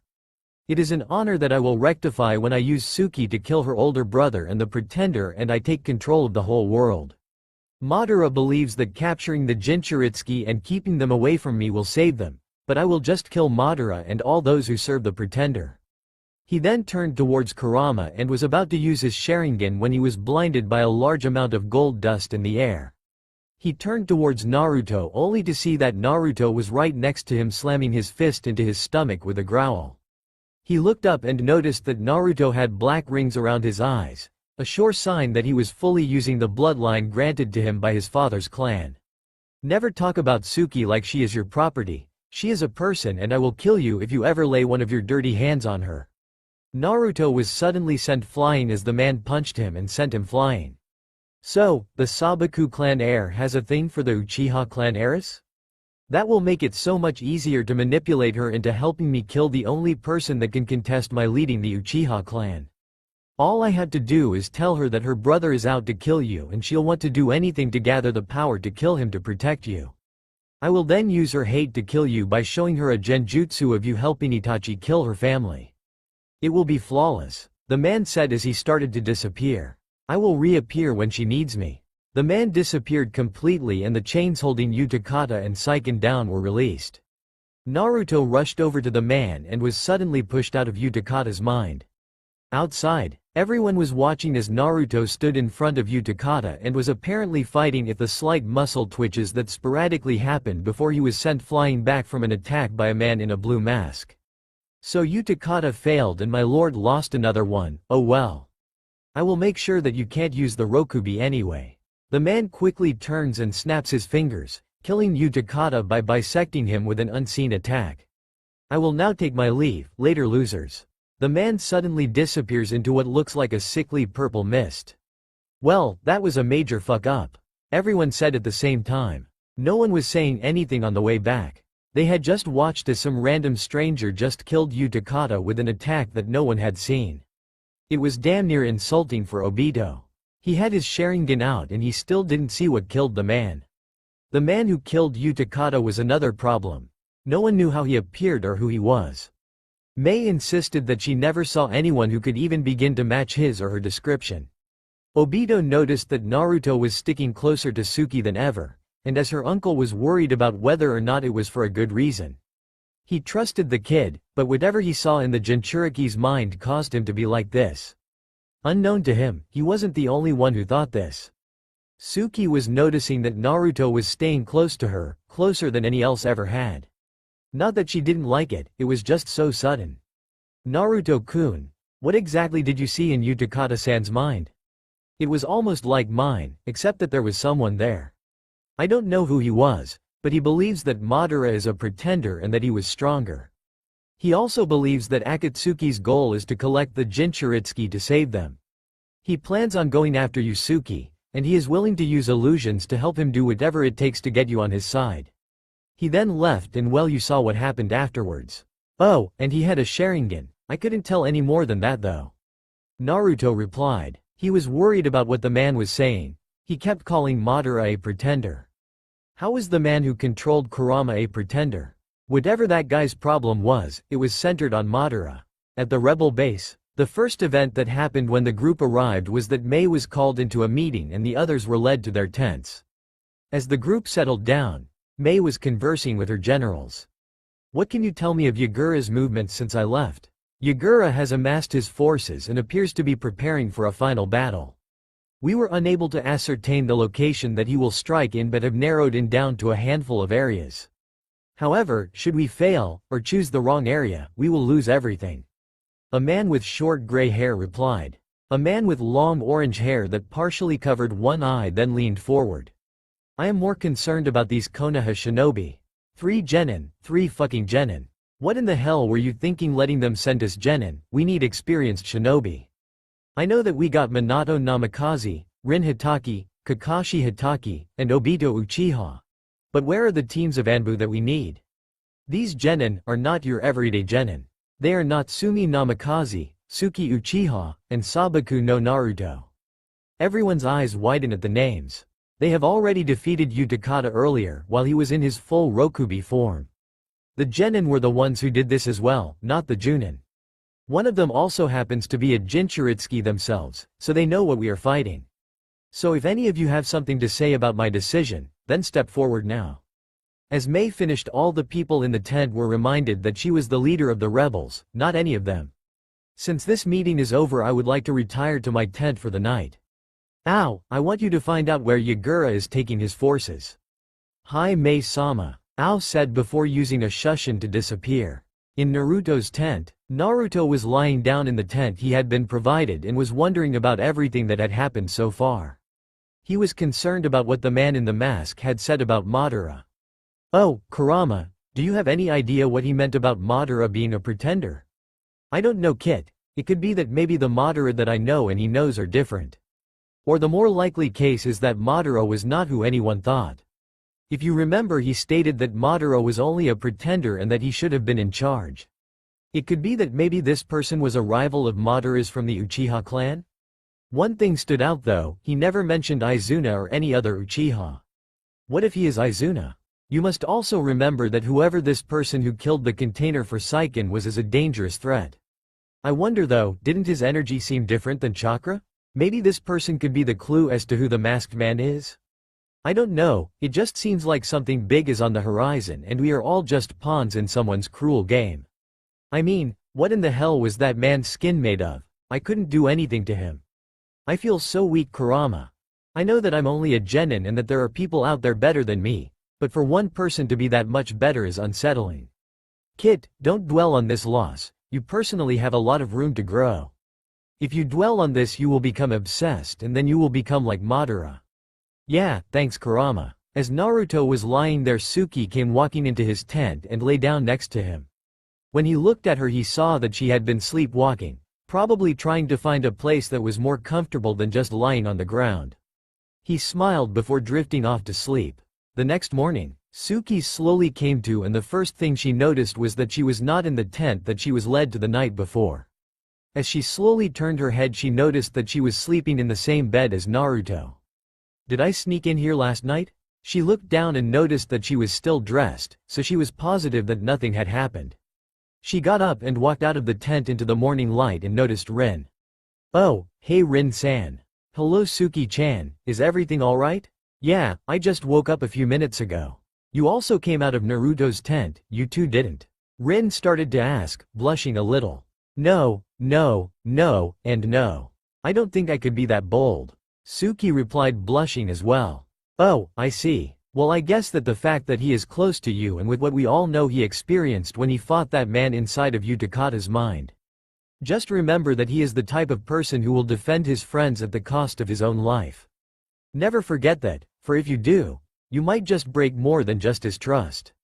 Rin said as she walked away. I know that, and I swear that I will never betray him. Suki said to herself as she walked back to her tent. A few hours later, Naruto was starting his katas when he noticed that someone was sneaking around the camp. The man was a black-haired shinobi from what appeared to be a megacure. Hey, who are you? The shinobi turned his head at that and started to run. Naruto chased the man down, avoiding the people who saw the chase and were wondering what was going on. Get back here. Oh you son of a bitch, when I catch you I am gonna beat the shit out of ya. Yeah, Naruto was pissed. If this guy was a spy then other villages might learn that the last loyal Uchiha was a woman, which would instantly make her an even greater target. Besides, what if the person he was chasing worked with the Mizukage? With that in mind, he called upon his magnet release and sent out a cloud of gold dust that trapped the aimed shinobi. Who are you, and why are you here? The shinobi, maybe a year older than him, just looked at the red head that captured him. None of your business Konoha trash. I'll kill myself before I talk. The man goes to activate a hand sign when Naruto stomps on his hand and breaks it. Well then, I guess killing you would help with that. However, the first thing that must be done is that I find out why you are here. So I guess a little Suna-style interrogation is needed. Naruto suddenly had the man's left arm up to the elbow covered in gold dust. You see, with my bloodline I can and will be able to crush your arm with my gold dust. So tell me why you are here. To fuck your mother, you piece of shit. Oh, well, I warned you. Naruto then caused the gold dust to crush the arm. The gold dust then went to the man's left leg and covered it up to the knee. If you just tell me why you are here, this will all be over before you know it. Okay, I'm here too. Fuck you fuckers up. The man spits on Naruto. You really are a stupid masochistic dumbass, aren't ya? The dust then crushes the leg. Let's see what happens when I target something more important. The gold dust then surrounds the man's crotch. This time, I'll do it slowly so you feel even more pain. Fine, I was hired by the Yondaime Mizukage to gather intel on the rebels, and to find out who killed that Takata fucker. Why did he hire a shinobi from a different village? Simple, if he sent one of his then someone might recognize him and that would be it. False information could be left out, plans that aren't true let slipped. Alright, final question. When and where is the Mizukage planning to attack? Here in 2 days at midnight. He will be personally leading this attack. He is waiting for my information to be sent via my summons. If the intel doesn't come in he won't attack and he'll retreat back to the village. So you have to let me live to send some intel. Well, Mei, did you get all that? Naruto said towards the shadows. Yes, I did, Naruto-san. How do we know he is telling the truth? Oh Kami, don't kill me. I'll send whatever intel you tell me to send. Hell, I'll make it seem like you have no chance in hell of surviving so that he'll come in and not expect a fight. Just don't kill me or crush any more of my body. The man pleaded. Send the intel that we are nowhere near prepared for an attack. Mei said as she walked off. At the Mizukage's fob, Yagura was looking over the intel that the spy he sent in had returned. The rebels were nowhere near prepared for an attack. Instead, they were still waiting for Mei and the group from Konoha. I guess that Uchiha managed to kill them before he died. He then walked out and addressed his men. In 2 days' time at midnight we will destroy the bloodline scum. 2 days later, rebel base, midnight. Yagura and his men snuck into the camp and noticed that everyone was asleep. He gave the order to attack, and when 30 of his men suddenly died he looked around and noticed that they appeared to have had their throats cut. He then noticed that some were starting to be covered by a black sand-like substance. Fuck, it's a trap. Men, be ready. It's a trap. Satetsu Soso. The iron sand covered the people right before it crushed them. Naruto stood up, grinned. So, you're Yagura. I figured you'd be taller. Yagura gained a tick mark at that comment. Damn it, it wasn't his fault he was so short. So, how about we do this the old-fashioned way? You and me, no outside interference. We fight till one of us dies. If I win, the war is over. If you win, the rebels leave Kiri alone. Everyone stopped as they looked at Yagura to see his response. Fine, you and I will fight.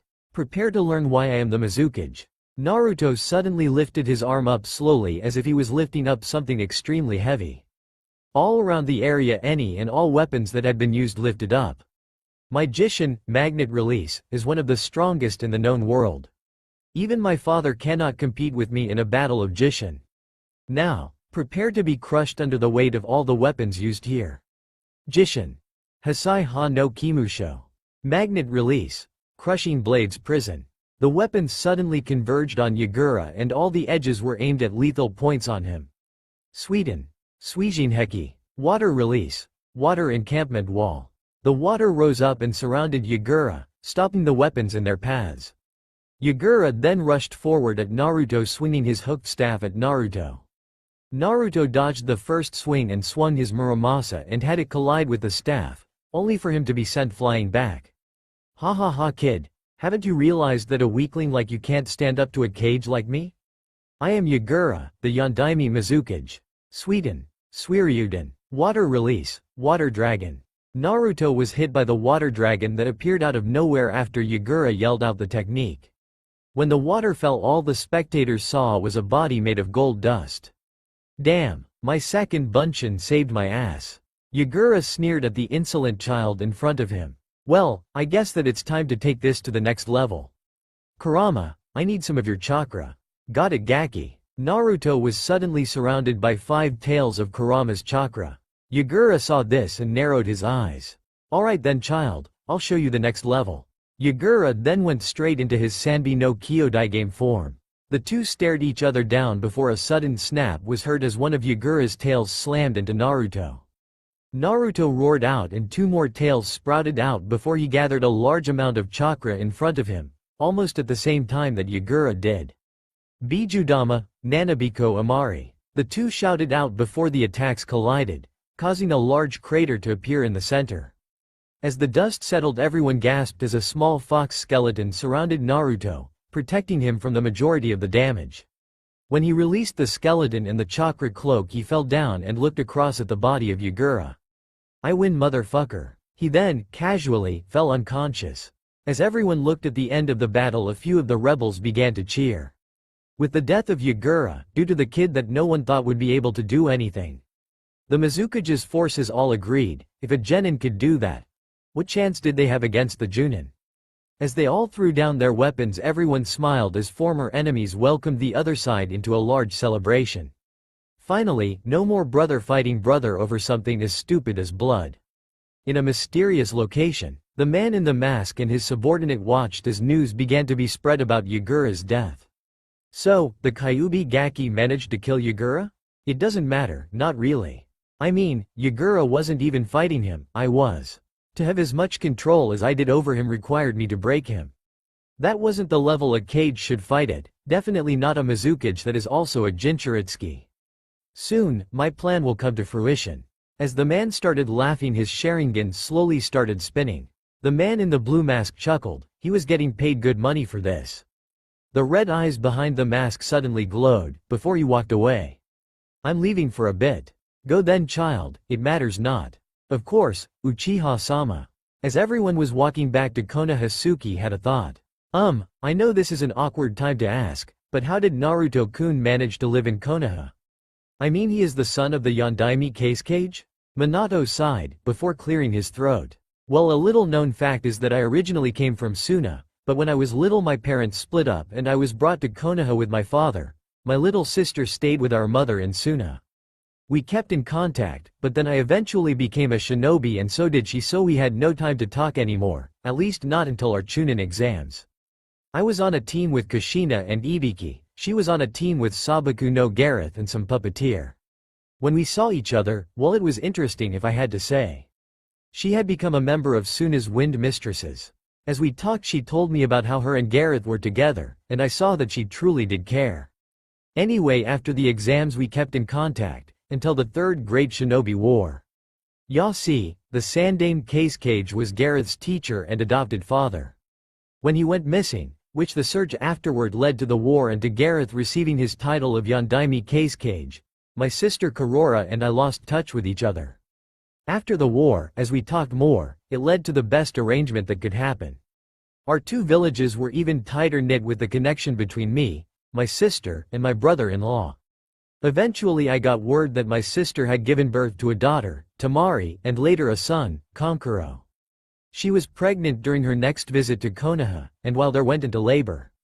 As she was in the hospital, the Kyuubi attacked and she knew that something was wrong and wanted to help as much as she could. Minato then sighed as he remembered that night. Flashback. Minato rushed into the room and saw Karora dressed and ready for battle. Imouto, what are you doing? You should stay here with Naruto. Karora just smiled at her older brother. Maybe, but I want to help Oni-san. I want little Naruto to actually live longer than 1 hour. Besides, how do you plan on stopping the Kyuubi? I was under the impression that the only way to stop it was to seal it in a child. Minato looked at her and sighed. I hadn't thought that far ahead yet, but I will stop it. My daughter's life depends on it. Karora smiled, and that, dear Nisan, is why I am going to try and help. As the two rushed out of the hospital they failed to notice a man in a mask appear from the shadows. So the wife of the Yondaime Kage just had a child, huh? I wonder if I can manipulate this enough to get them to make that child a Jinchuritsuki. That should drive a wedge in between Suna and Konoha. I just hope that the upstart here who has the Kotoa Matsukami doesn't know how to cancel out another one. The man then disappears back into the shadows. Front lines. Hiruzen was looking out at the sight of the fox attacking before he ordered the villagers to attack with all they had. All I wanted to do today was mourn the loss of Bawako and paint. Now I'm fighting a Biju. A pissed off Biju. Ah well, when it rains it pours.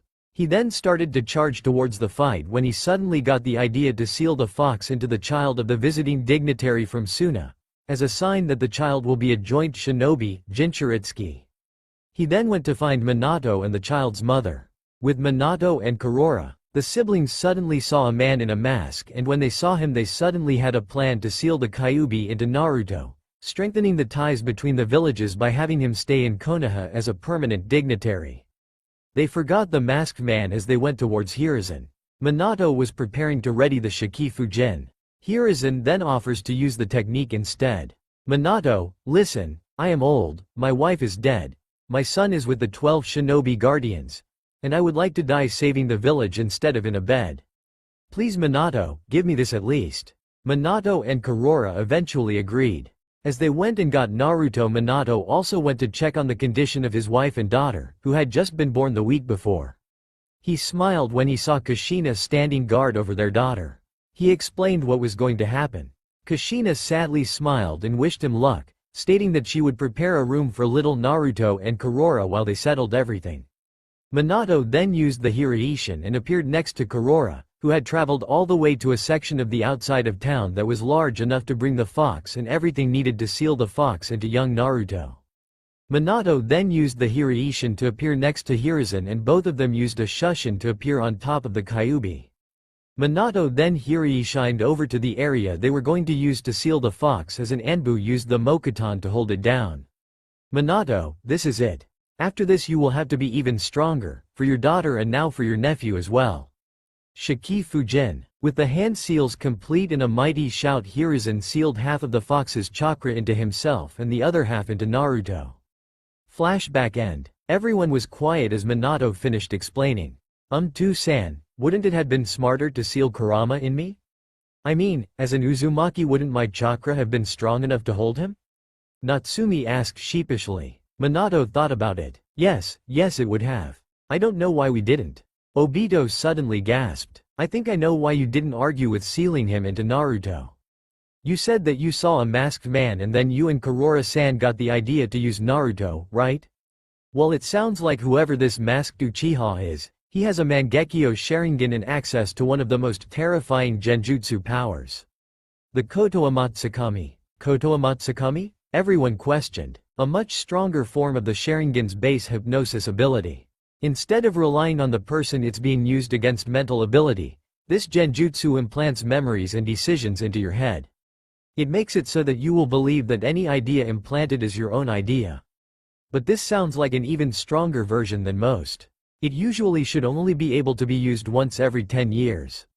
Hell, even Danzo with Shisui's eye and Hashirama's cells has a limit of once a day. This guy used it at least 3 times in less than an hour. Obito answered everyone's question. Natsumi then had an inquisitive look appear on her face. To-san, I understand the way you and everyone else thought about how having Naruto-kun holding Kurama, but how did Kasukage-sama take it? Minato suddenly shivered from the memory of when Gareth found out what happened. Second flashback. Sabaku no Gareth was sitting in his office when he saw a messenger hawk from Konoha. When he got the message, he sat down and read the scroll. He went through a few emotions. Sadness that he missed his son's birth, terror at the thought of the Kyuubi attacking that very night, anger at the audacity to seal the fox in his son, and eventual resolve at seeing that it was a decision that needed to be made. He stood up and motioned to his guards. They followed him to the council room, where all the counselors were arguing over stupid petty shit. I received word from Konoha. They were attacked a couple of nights ago by the Kyuubi no Kitsune, and it was defeated at the cost of the Sandaime Hokage's life. Baki, a member of the council and future tutor of the Kasukage's children, stood up and looked at Gareth. How was the Kyuubi defeated? It was sealed into a child that was born less than 2 hours beforehand. That child is now a necessary part of Konoha, and as such it will not be seeing its father for most of its life. He replied. And why won't the child see its father? Chio asked. The only child born that night was mine and Kurora's child. The fox was sealed into my son. Every single member of the council was quiet. Konoha had made the youngest child of the Kasukage a Jinchuritsuki. Baki suddenly stood up. Kasukage-sama, what happened to Kurora-sama? She agreed to it and has decided that we can use this as a method of making our treaty with Konoha even stronger. She also pointed out that the boy, Naruto, would be safer in Konoha than here, in case the Kyuubi gets free or he loses control at any time. While my Sakin is useful in taming the Shukaku, it wouldn't be able to hold down the Kyuubi. I will be traveling to Konoha to get my wife and also hashing out more details on the training and life of my son. As Gareth finished, he stood up and left the room, Baki following him. Baki, keep Tamari and Kankuro safe while I'm away. Baki nodded as Gareth used a Shushin to appear at the Sunagakure gate and his Anbu guard was waiting. Let's go. Konoha 3 days later. Gareth walked up and saw the gate of Konoha. Looking past it, he saw several destroyed sections of the city, a testament to the pure destructive power of the Kyuubi. As the gate guards saw him, an Anbu appeared and led the entourage to the Hokage tower. When Gareth walked into the office, he saw Kurora holding a red-haired boy with pale green eyes and a smile. He smiled at his wife and son before turning and glaring at his brother-in-law. After the two sat down and discussed the treaty, read. Gareth tearing Minato a new one for making his son a Jinchuritsuki. They decided that Naruto would live in Konoha but spend some time in Suna every year until he made genin. After which he would remain in Konoha until he was a chunin, when he could act as a dignitary between the two nations. If at any point Naruto displayed the Jishin, he would be allowed to spend an additional 2 months in Suna a year to train with it. Second flashback end. That is how Naruto came to live in Konoha. Minato finished. So how did Naruto know about Suki? Rin asked. Suki began. Well, it all happened when Suki was staring out into space as she sat in her Sasuke disguise. The girl was sad that her father cared more about his appearance than his child's happiness. He thought that having a daughter made him weak, so he made her disguise herself as Sasuke, Uchiha. She sighed as she thought about her mother and how she tried to make her feel better, stating that when Itachi became head of the clan that she would be allowed to reveal the truth about herself. Reminding herself that Itachi had been acting weird lately, she determined that he was feeling the stress of Anbu and the training to become head of the Uchiha clan. She decided to go home and maybe see if her Ka-san was available to help her train. As she arrived at the Uchiha district, she noticed that it was quiet and that no one was out. Where's everyone? Did something happen? Ka-san might know. As she ran towards her home, she didn't notice the signs of death or battle that littered the streets. When she arrived at her house, she noticed that the door was open and hanging by a single hinge. Ka-san? Are you here? She heard a scream and rushed into her parents' room to see Itachi stab their mother when their father threw her in front of him. Suki gasped quietly as she saw the light leave her mother's eyes. Itachi leapt forward and stabbed their father in the stomach and twisted the blade to cause even more damage. Why did you do that? She was going to live to make sure that Suki wasn't forced to be a slave to the civilians' wishes. Do you truly hate your own daughter that much? Itachi asked his father as he pulled the ninjutsu free from Fugaku's stomach. Hate her? No, I don't hate your sister. I despise her, she is weak. She would only ever be good for marrying some noble when I become Hokage, even then she would probably be a failure. Just like her useless mother. You on the other hand, you would have been even better a leader than I, as long as you carried out my orders to the letter. Now you must die, and I know exactly how to do it. Fugaku smirked as he swallowed a vial of purple liquid that healed his wound and caused him to cackle evilly. Wow, Orochimaru was right, this stuff is amazing. With this I will even be able to crush Minato. I hope you are ready to die. With that, Fugaku slams Itachi out of the room and into the streets, where Shisui and Obito both appeared to find out what was going on. The hell, Shisui, am I seeing this right? Is Itachi and Fugaku fighting?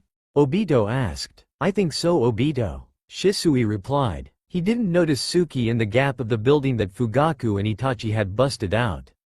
Obito noticed and frowned. He turned his attention to Fugaku and Itachi as they both started the hand seals for the Kaden, Gukakyu. The two Uchiha males then collided fireballs and fought for dominance. Just as it seemed that Fugaku's fireball would overtake Itachi's, Shisui and Obito watched as Itachi's Sharingan started to spin before taking the shape of a three-sided shuriken. Amaterasu. With the utterance of this single word, Itachi's fireball was replaced by black flames and was quickly starting to send the bulk of flames at Fugaku. Live or die, I will ensure that Suki never has to deal with your treacherous ways, Fugaku. Itachi then stopped the flames and leapt to the side before rushing at Fugaku. Everyone watched as Itachi moved so fast that he was a blur to even Shisui and Obito before he appeared behind Fugaku with his ninjutsu out into the side, dripping blood. Fugaku's head then slowly fell from his neck as he died. I'm sorry that you two had to see that, but now you should know that none of the Uchiha involved in the coup d'état are allowed to live. Shisui and Obito look at each other before Obito jumps back. Shisui, what is this about a coup? Shisui looked at the two other Uchiha. Fugaku was planning a coup. He had involved most if not all of the older Uchiha who were tired of the oppression of the Senju-loving Konoha populace. He never informed you due to the fact that you spent all your time in seclusion and your inherent loyalty to Minato-sama. The plan was to grab his daughter and nephew, the daughter to use as a hostage and the nephew to force the fox to take over and let him loose in the middle of the city to distract a majority of the village's forces. It was a plan that many agreed with simply because of someone that Fugaku had to help him, a man known solely as the voice of a true Uchiha. Whoever this person is, everyone believed anything and everything they said. including that the Uchiha were the only ones able to lead this village in the coming future. I gave my eye to Danzo-sama so that he would be able to stand up to this man. Also that Konoha will flourish. Unfortunately I had to give my other eye to one of you. Shisui finished his explanation. So, you were the spy from the inside, Shisui? A masked man said as he appeared in front of the three older Uchiha and the hidden Suki. I suppose that as a user of the Kotoa Matsukami like me it makes sense. People like us are known for our ability to resist other users of the Kotoa Matsukami. I thought that I had everyone except for Obito, who I heard died that day of the Battle of Canopy Bridge. I knew that I would never have control of Itachi, he was too loyal to the village. Ah, young Suki is still a viable Uchiha to help me in my plan. The man then grabbed Shisui and the two disappeared in a burst of chakra. Obito and Itachi just stared at that and both heard the gasp that escaped Suki. Afterwards the two turned around, saw that the man had reappeared and was staring into Suki's eyes.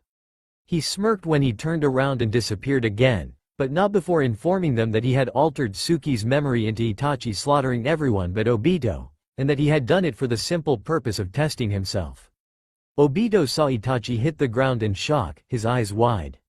Obito, help her. Please keep her safe. Inform her that she will need to disguise herself as Sasuke for a lot longer. Tell her that the way of strength is protecting those close to her, keep your motto in heart, and teach her about love being the way that brings out true power. Keep the civilians away from her as well. Teach her about the good part of her clan, and tell her about the Uchiha curse of hatred. I want to be able to one day look up at her, and with my last breath tell her how strong she's become. That man thinks that he will be the one whose plan is perfect. However, Shisui's other eye is not his true eye. His true eye is hidden in the eyes of Konoha's greatest heroes. Only when that man shows back up should you bring that eye out. Tell Suki about the truth and give her Shisui's other Mangekyo Sharingan. Obito, I trust you with the life and safety of my Imouto. I'll be going now, goodbye, uncle. With that Itachi disappeared and Obito grabbed Suki and took her back to his house before he went and told Minato everything that he had heard.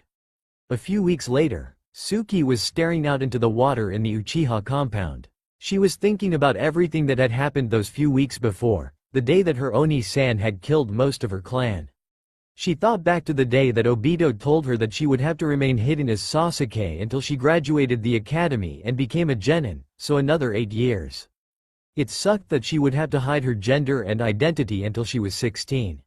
She told herself that one day she would find her brother and find out what caused him to decide to kill everyone in order to test himself.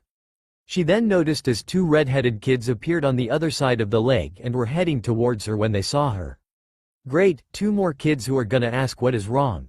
Why can't anyone leave me alone? When the 2 got to her she was prepared for anything they might ask about her family. Want to play a game with us? Natsumi asked the person her cousin and pointed out to her. What? Suki gasped as she wasn't prepared for that question. I mean sure, I'm Sasuke. Naruto suddenly narrowed his eyes. Why aren't you telling us the truth? I can tell that there is a genjutsu over you and that under that rather powerful cologne is a distinctively feminine scent. Suki gasped before she threw her hands over his mouth and looked around fearfully. I'll tell you, but not here and not now. The 2 cousins look at her and nod. Naruto looks at her and apologizes for just blurting it out. Suki's house. The 3 young shinobi to be walked into her house, and when they were all in she pushed her chakra into a seal on the wall that caused the house to glow blue. There, a privacy seal so that anything we say or reveal will remain with us, or so Uncle Obito says. You know Obito? Natsumi suddenly shouts before blushing when she remembers that she is indoors. Suki nods before dropping the genjutsu and revealing her slightly curvier form. Mind out of the gutter ya pervs. I just meant that instead of Sasuke's sharp features it's more of a gentle appearance. She then smiled at the 2. Wow, you look beautiful. So what's your real name? Suki Uchiha. Suki was expecting a few things but a hug from the cousins was not among them. Well, you may be alone now, but not any longer. From now on you're a part of our group. I'm Natsumi Namikaze. I am Sabaku no Naruto, and yeah, from now on you will not be truly alone. Suki smiled at the 2 and the bond was formed. Flashback over. For those who hate flashbacks, yeah, you're not liking me right now are y'all?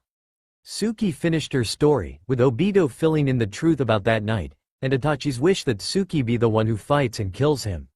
Everyone realized that the man in the mask is now finally beginning to make his move against the elemental nations. The genin decided that when they got back to the village they were going to train and do as many missions as possible so that they could be prepared for when the man makes his next appearance, as well as the Chunin exams that were coming up within the next year. As the group continued to head back towards the village, Naruto was in deep thought. "Hey Kurama, do you remember the day that I unlocked my Jishin?" "Of course I do, Naruto. I am the great Kyuubi no Kitsune, y'all, no." Hardy har har. It was an interesting and terrifying day. Flashback number 2, the last one for a few chapters. Naruto was throwing kunai at a tree in a training ground somewhere on the outskirts of Konoha and noticed that the sun was going down. He looked up at the sky and noticed that it looked as though it was going to rain. Well, that sucks. As he gathered his kunai, he noticed that a figure was heading his way. When the figure stopped, Naruto saw that it was an Iwa shinobi and he had Natsumi. "Hey, let her go." The Iwa nin turned and saw the little boy. "So I get another of the brats that Namikaze is watching? Man, Onoki will have no choice but allow me back into the village. Maybe I'll even get one up on that little upstart Deidara." The shinobi then went to grab Naruto. Naruto switched with a rock and the man looked shocked. "I didn't think that Konoha trained brats as young as you anymore. This will just make bringing you to Iwagakure even better." He then created a mud clone and handed the tied-up Natsumi to it. "Come on out, kid. I swear that if you do, then neither of you two will be hurt on the way to Iwa. I can't guarantee anything though if you keep running from me." Naruto was up in a tree and was freaking out. "I'm only 5. I can't beat a trained shinobi. What would Minato Oji do if he was in this situation? I know, he would try and get Natsumi away from the clone and then throw lots of kunai and shuriken." Naruto then threw a kunai at the mud clone and, due to underestimating the strength of the throw, it was dispelled and Natsumi was dropped. When she got up and Naruto yelled for her to run and get her dad, the Iwa shinobi looked at Naruto. "Kid, you're gonna die now." Naruto threw as many kunai and shuriken as he had on him, which for a kid that just finished his training, was a lot of kunai and shuriken. The Iwa shinobi dodged most and deflected the rest. No, no, no, no, no. Next thing the two noticed was that all the kunai and shuriken threw were floating in midair. "No, I will not die here and I will not let you get my cousin." "Die." Each of the kunai and shuriken headed towards the ninja. Doden. Doryuheki. A wall of earth stopped each of the kunai and shuriken and the ninja suddenly appeared behind Naruto and kicked him into a tree. "I don't know how you did that, but you will die right now." "I don't think so," a voice said from behind the shinobi. When the man turned around he saw Minato and Gareth. "What, Yondaime Hokage and Case? So, you think that you will be able to kill my son?" Gareth said, his hair shadowing his eyes as a cloud of gold dust swirled around him. "You kidnapped my daughter and threatened my nephew," Minato said as he drew several Hiraishin kunai. Mercy?" The Iwa shinobi said as the two fathers started to use their signature techniques to torture. "I mean defeat the man." A few hours later, Gareth was looking as his son was being healed by Tsunade and Rin. He asked Natsumi what she remembered and she mentioned that as she was heading home from Rin's home she was picked up by the man who had apparently killed her Anbu escort beforehand. She talked about how his plan was to take her to Iwa so that she could be used as breeding stock and as a way to get that man back into the good graces of the Tsuchikage, who he believed was going to give it to someone that he believed didn't deserve the position. She told him that Naruto saved her and that as she was running away she felt Naruto release a type of chakra that she only sensed whenever she saw Gareth use his gold dust. When he asked what that meant, Kushina told him that Natsumi had awakened one of the Uzumaki's Kekkei Genkei, the Kagura Shingen, and that she was a sensor type that could determine someone's identity and their chakra type without even seeing them, so that meant that Naruto more than likely had finally awoken his Jishin in a sudden burst of adrenaline in order to survive and protect his cousin. As he smiled down at his exhausted son, he realized that Naruto had taken the will of fire into his heart and decided right then and there that he would have Naruto live in Konoha, just so that he would be allowed to grow close to the one who he woke up his bloodline for. Unknown to any of the shinobi present, Naruto was finally coming face to face with the Biju sealed in him. Naruto's Mindscape. Naruto was walking forward and noticed that he was in what looked like a temple.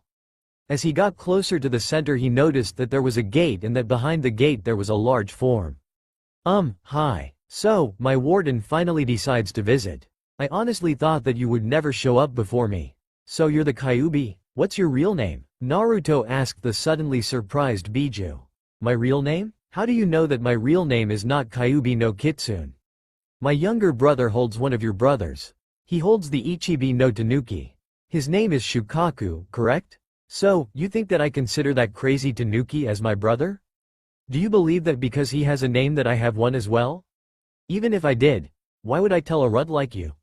I don't expect you to just tell me. I was wondering what it would take for us to get along. I realize that the two of us are stuck together for the long haul, and that is the main reason that I would like to arrange an agreement between the two of us. You are the strongest Biju and should be represented as such. With that in mind I thought that if you and I trained properly not only would I benefit by being stronger, you would benefit by being recognized as strong-sealed as you were while you were free. Think about this, the Hachibi no Ushi Oni. His Jinchuritsuki is known to be powerful due to the fact that the two work together and therefore I figured that you might possibly want to do the same thing. Solely for the purpose of being seen as the strongest. Purely a business deal in the infancy of the agreement, with the possibility of the two of us working together properly in the future. Naruto explained, sitting down about halfway through the explanation. You have a point, my pride does scream for me to show that I am still the strongest. However, why should I not try to just take over your body? Do you know how to use Jishin, or what about some of my known traits that people would question if I did not follow? Plus, would you truly be considered as strong as possible if you took over my body now, while I'm weak? Wouldn't it make it even sweeter a victory if I am already powerful when you try and take over? Gaki, I respect the way that you are trying to convince me to not take you over. Unlike everyone I have ever met since the Sennin, you know that since you can't beat me, why not bargain? My decision is that I will aid you, but you must still practice with my chakra. As for my name, Kurama. Thank you Kurama-san, Naruto said as he started to fade away back into consciousness. Gaki, your life is bound to be even harder from this point forward. I look forward to seeing how much chaos you will spread. With everyone outside the Mindscape. Look, he's waking up. Natsumi said as she saw his eyes start to open. She pulled him into a hug as her father smiled at the two. He then explained the deal he made with the fox. Tamari looked at her younger brother and hit him upside the head. Baka, what if he didn't care and tried to take over your body? I believed in the seal and Minato Oji's sealing prowess. As well as Kushina Oba's skills as well. Oni-san, why is Shukaku angry at you? Little Gaara said as he climbed up to his older brother's side. He doesn't like you and tells me bad things. It's not me that he doesn't like Gaara, it's Kurama that he doesn't like. Naruto replied, tousling his little brother's hair. Now I would like to sleep. Naruto, before you go to sleep I have to tell you that from now on until your last year in the academy you will be spending an extra 2 months in Suna in order to train your Jishin. Plus, Pakura-san misses you. Gareth said to his son. Got it too san. Flashback over. Naruto and Kurama got a laugh out of remembering just how they first became acquaintances. Over time they eventually became friends and then brothers. Naruto couldn't use all 9 tails yet, not until he beat Kurama in the seal. He was gonna wait until before the Chunin exam started. He had roughly 5 months until the qualifiers for the true Chunin exam began and 7 months before the true Chunin exams began. Lookout World. Naruto of the Gold Dust was gonna make a major splash during the Chunin exams. As the group finished their journey from Kiri to Konoha they all had a lot on their minds, namely the identity of the masked man, what Itachi meant about Shisui's hidden eye, and how they could increase their skills. Who could blame the genin though? 5 months until the qualifiers for the Chunin exams, and only 5 genin teams could attempt it per village.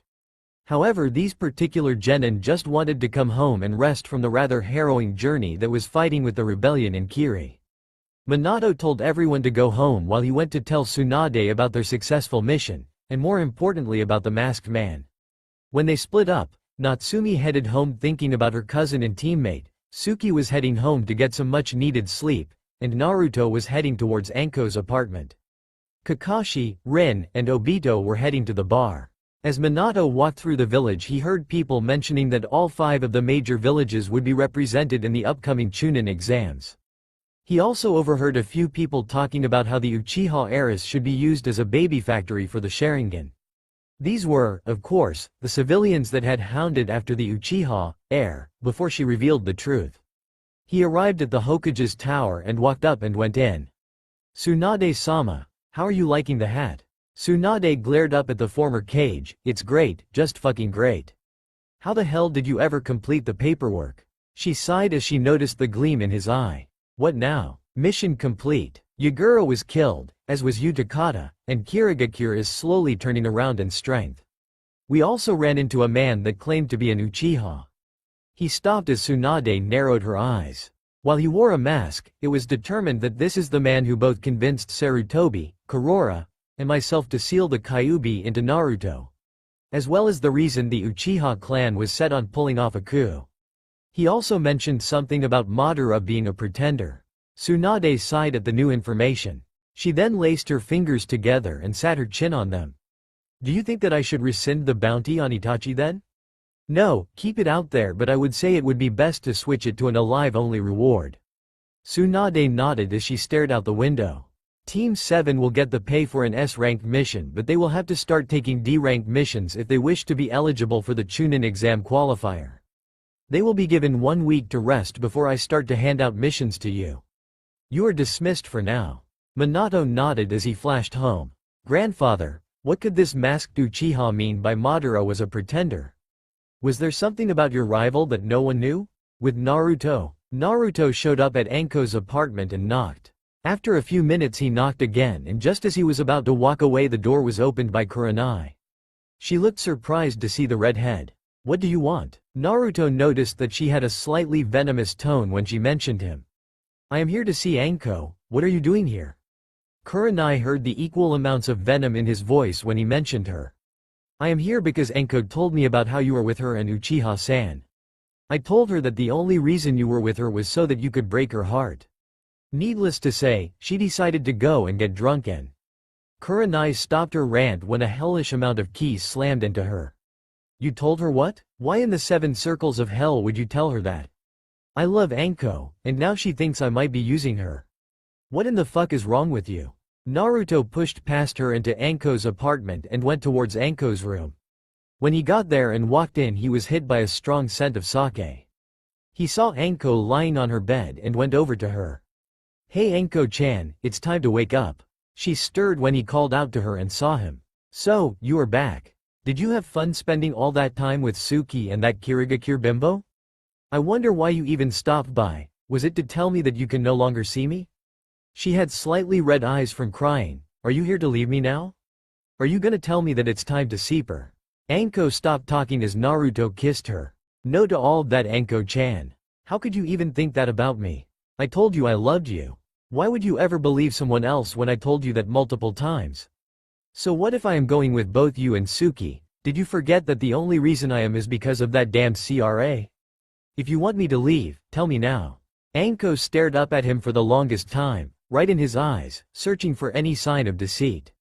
Finding none, she replied, "No, stay here with me for the rest of the day." With that, Naruto smiled and lay down next to her and pulled the covers over both of them. Kurenai, hearing their entire talk, left after closing and locking Anko's apartment door. Meanwhile, in the Namikaze household, Natsumi rushed into her bedroom and locked the door, having briskly said hello to her mother, before quickly burying her head into a pillow and sighing. The past few weeks had been torture, what with her squad's involvement in the Civil War. It wasn't anything they couldn't deal with though, but that wasn't the problem. The problem was her, or rather her feelings. During the Civil War she watched the way her teammates worked. She had to, or else they wouldn't have functioned as a squad, but this was different. The way Naruto fought, the way he worked, the way he moved, she just couldn't get him out of her head. Stupid, stupid brain, stop making me think about my cousin that way. I know I might feel this way, but he'd just think I was weird if he knew. Honey, are you okay in there? Natsumi jumped a bit before calming herself. Yeah, I'm fine, Mom. Why do you ask? Well, Kushina said through the door, considering you just came back from a mission and all you bothered to say was hello without even looking at the victory ramen I was making, I figured something must be wrong. But seeing as how your team made it back in one piece, I thought it was a personal problem. Silence reigned for a few seconds. So do you want to talk about it? I'd rather not. One of those things then? Tell ya what. Come downstairs and eat some ramen with me before your dad gets home, and if you feel like talking about it a bit afterwards, I'll listen. As much as Natsumi may have wanted to resist, her empty stomach and Uzumaki genes betrayed her. She bolted out the door, very nearly running into her mother, yelling, "And, I bet I can eat more than you do." Kushina smirked and ran after her daughter. It'll be a cold day in hell before that happens. After the mother and daughter reached the dining room and attempted to devour more ramen than the other, Kushina decided to finally figure out what was bothering her daughter. "So, what is it that is bothering you?" "Well, I recently started to notice a boy," Natsumi started to say. "Has he noticed you as well, in the way that you have noticed him?"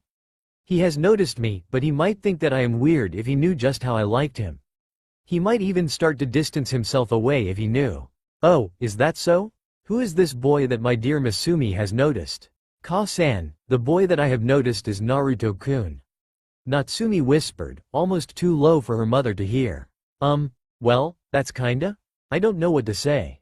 Kushina sputtered out, confused about her daughter's choice, before realizing that it should have been expected at some level for her to feel differently about her cousin than other children would have. Her daughter had been raised around her cousin for the longest time, but with enough time away for her to realize that he was not her brother. Kushina, however, did not think that her daughter would have that level of love for her cousin. Kushina made a sudden decision. "Natsumi, while I cannot say that I fully understand why you have fallen for your cousin, but I will say that I will support you should you attempt to go for him. I do know that due to your Uzumaki blood that none of the usual problems that show in the children of incestuous relationships will show. In fact, I remember reading about how Mito-sama and Hashirama-sama were, at some levels, cousins themselves. So the only advice that I can truly give you is to go with what your heart." Natsumi looked up at her mother and smiled through the small tears that had threatened to fall from her eyes. Natsumi hugged her mother as Kushina smiled back. "Thanks for not looking at me like a freak. I don't think that I could have handled that." The two then split apart as Natsumi regaled her mother with the tales of the things they did in the war long into the night. Next day, Anko's apartment. As sunlight slipped through the spaces of Anko's curtains, it hit the sleeping and caused them both to stir, enticing a groan from the hung-over Tokubetsu Junin. She smiled as she saw that her bed was being shared with her little fox. She smirked as she rubbed the whisker marks that marked him as the holder of the kyubi. She chuckled when he subconsciously purred from her touch, bringing him to a state of awareness.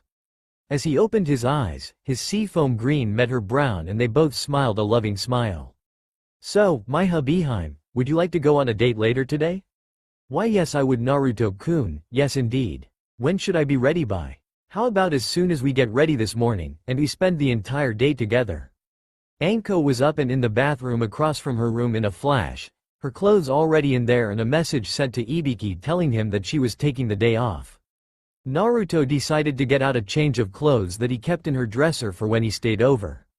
He smiled as he heard Anko humming from within the bathroom and thought about what they were going to do during the day.